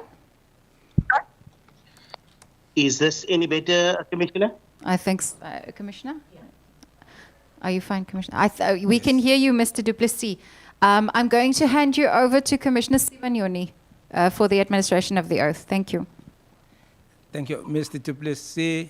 Mine is to administer the oath, but I want to establish from you whether or not you've got any objection towards taking the prescribed oath, because if you have got an objection towards taking the prescribed oath, we've got an alternative of administering an affirmation.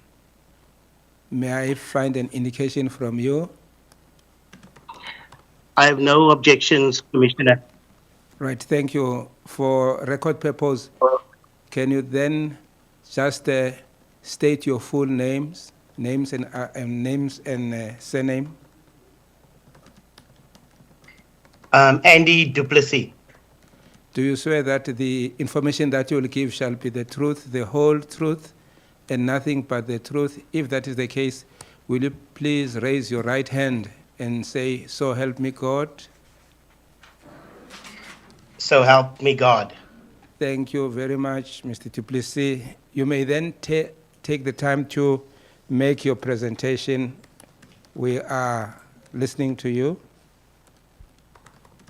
Thank you very much, Commissioner. I am going to try and share my screen, and just give me a few minutes to do that.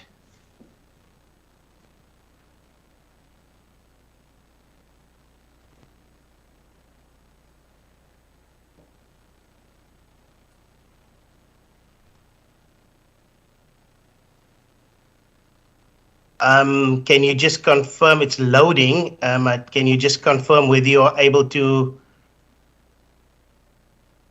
see my presentation? Yes, you can. We can see your presentation. Food Forward South Africa, security quality food. Yeah, there we go. You may proceed. Yeah, thank you. Thank you. So just by way of introduction, I want to thank the Human Rights Commission for the opportunity and invitation to share our submission with regard to our concerns in the Eastern Cape. We are extremely concerned with what's happening in the Eastern Cape of children dying from malnutrition, which is hugely preventable. We have approached the Department of Health, the Nutrition Division. Over the past 6 months, we've been trying to get hold of them, to have discussions with them, and to no avail. So we are really concerned about what's going on there, and we'd like to play a role in trying to solve the problem. So by way of context, I'll just go through the slide presentation, and then I'll take questions afterwards. Thank you, Commissioner. So as another commissioner said earlier, around 1/3 of all the food produced in South Africa goes to waste, and by our estimations, around 30 million people experience food insecurity. In fact, not our estimations, but it is the NIDS-CRAM report of May 2021 that confirmed that around 28 to 30 million people are suffering from food insecurity for 1 or 2 weeks into a month, and it's a huge concern for us. So I do want to touch on this opportunity of surplus food. Many people think it's expired food. Many people think that it's the substandard food, and this is absolutely not the case. There are just supply chain dynamics that cause a number of good food, within date food, quality food, to be either dumped in landfill or incinerated because of supply chain dynamics, because of market and pricing dynamics. And these are examples of the quality of food that we receive from our supply chain partners, from farmers, manufacturers, wholesalers, and retailers. And around 10 million tons of food in South Africa is lost or wasted on an annual basis, costing our economy over 60 billion rand. This is a report from the CSIR, which you've heard about before. These are the sectors where the food waste is occurring. 8% on farms or primary producers, 19% with post-harvest handling and storage, 49% processing and manufacturing, 6% on the retail side, and on the consumption side, in other words, our own homes, around 18% of food is lost or wasted. Now, there are important reasons, and this is why there's an opportunity here to use surplus food, why this food becomes surplus in the supply chain. Overproduction, they produce too much, over-ordering, incorrectly labeled products, date labeling issues, short-dated products, damaged goods, and errors in the manufacturing, packaging, and logistics phases. Food Forward South Africa is a food distribution organization. We're the largest in the country, and we work with farmers, wholesalers, and retailers to make sure we recover these edible surpluses before it goes to waste so that we can address the huge problem of food insecurity in South Africa. We support 2,300 registered beneficiary organizations with food every single month, and we reach roughly 875,000 vulnerable people daily through this network of 2,300 organizations. In the Eastern Cape specifically, we support over 230 registered nonprofit organizations, and most are concentrated in rural communities such as East London, Alice, Matatiele, Bishu, King Williamstown, etc. This is how food banking works. On the left hand of the graphic, we work with farmers, manufacturers, wholesalers, and retailers. They donate their surpluses, no charge, to Food Forward South Africa, and we onward donate it and redistribute that to verified, registered nonprofit organizations such as creches, healthcare facilities, aged care facilities, youth care facilities, skills development programs, etc.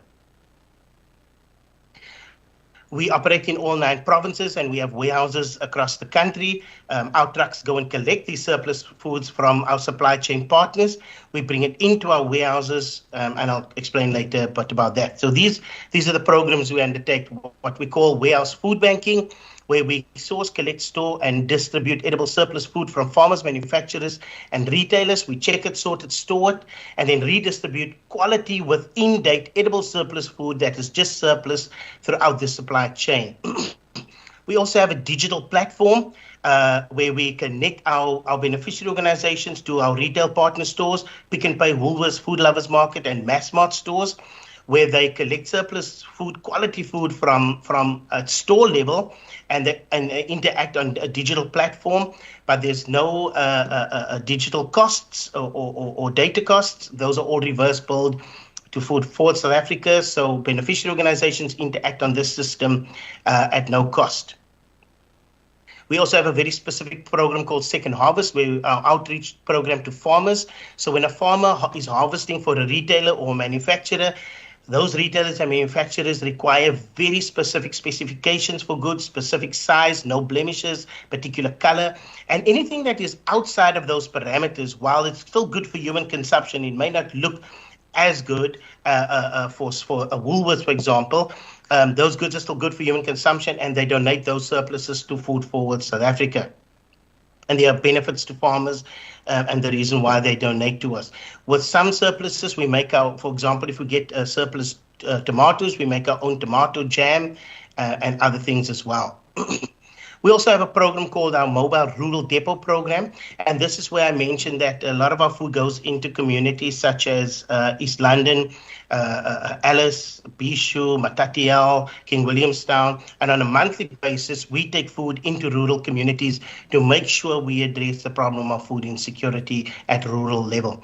We also have a school breakfast program where we partner with the Kellogg's and PepsiCo foundations to make sure that our children get a healthy breakfast and a good start for the day.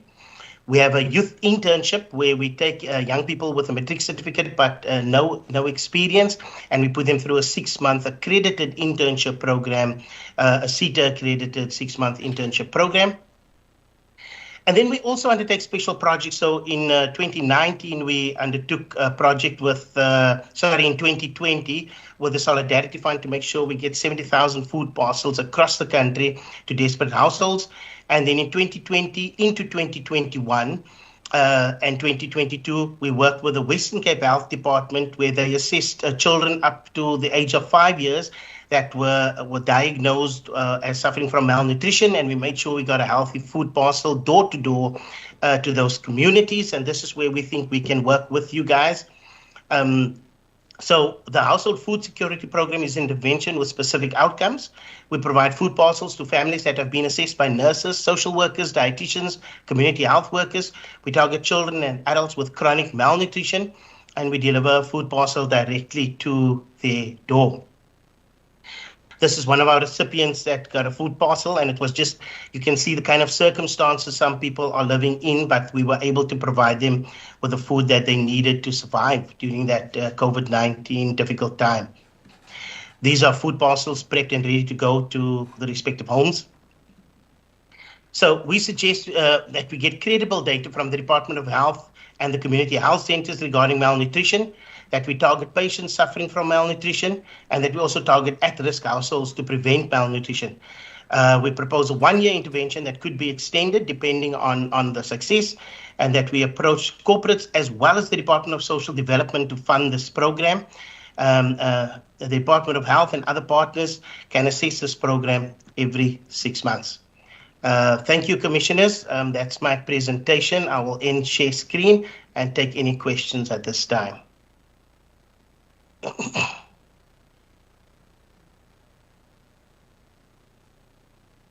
Thank you, Mr. Du Plessis. Let me ask Commissioner Sibanyoni, do you have any questions? Thank you, Mr. Du Plessis. Pardon me for my ignorance. The last slide that you showed depicting the chicken and something like potatoes, does it fall under malnutrition? Yes. So, when you say does it fall under malnutrition, could you just clarify, Commissioner? Yes. Can you repeat the last slide that you have just shown? This one, Commissioner? Yes. What does it and tell what's us? The top sentence said, get credible data from the Department of Health, CHCs, regarding malnutrition. Yes, Commissioner? Okay. That's my question for you, just to confirm that. And what is the bottom one? Yes, we've been trying to get from the Health Department credible information around the statistics, and so that we can target those children that are suffering from malnutrition and are at risk.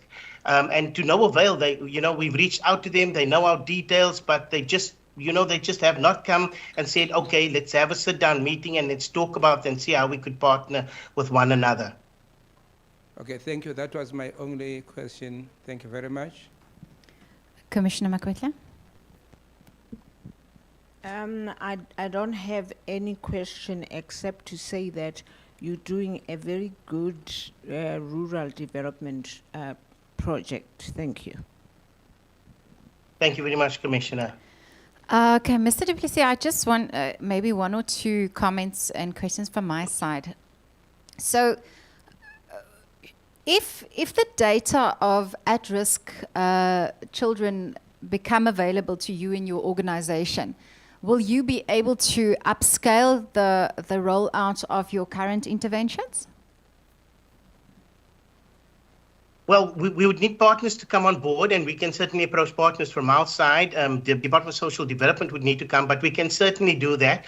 We've had this program with the Department of Health in the Western Cape, and it worked extremely well with the community health centers.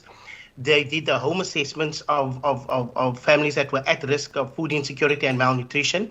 That data was then sent to the Provincial Health Department, who collated that data on a weekly basis. And on a weekly basis, we dispatched 500, 600 food parcels per week to households that have been assessed, and we can definitely scale that up, Commissioner.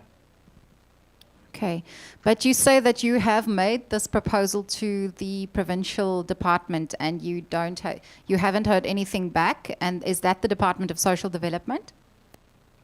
No, it's the Department of Health, Commissioner. We've been trying to get the data of exactly where are the worst cases of malnutrition so that we could look at the intervention program.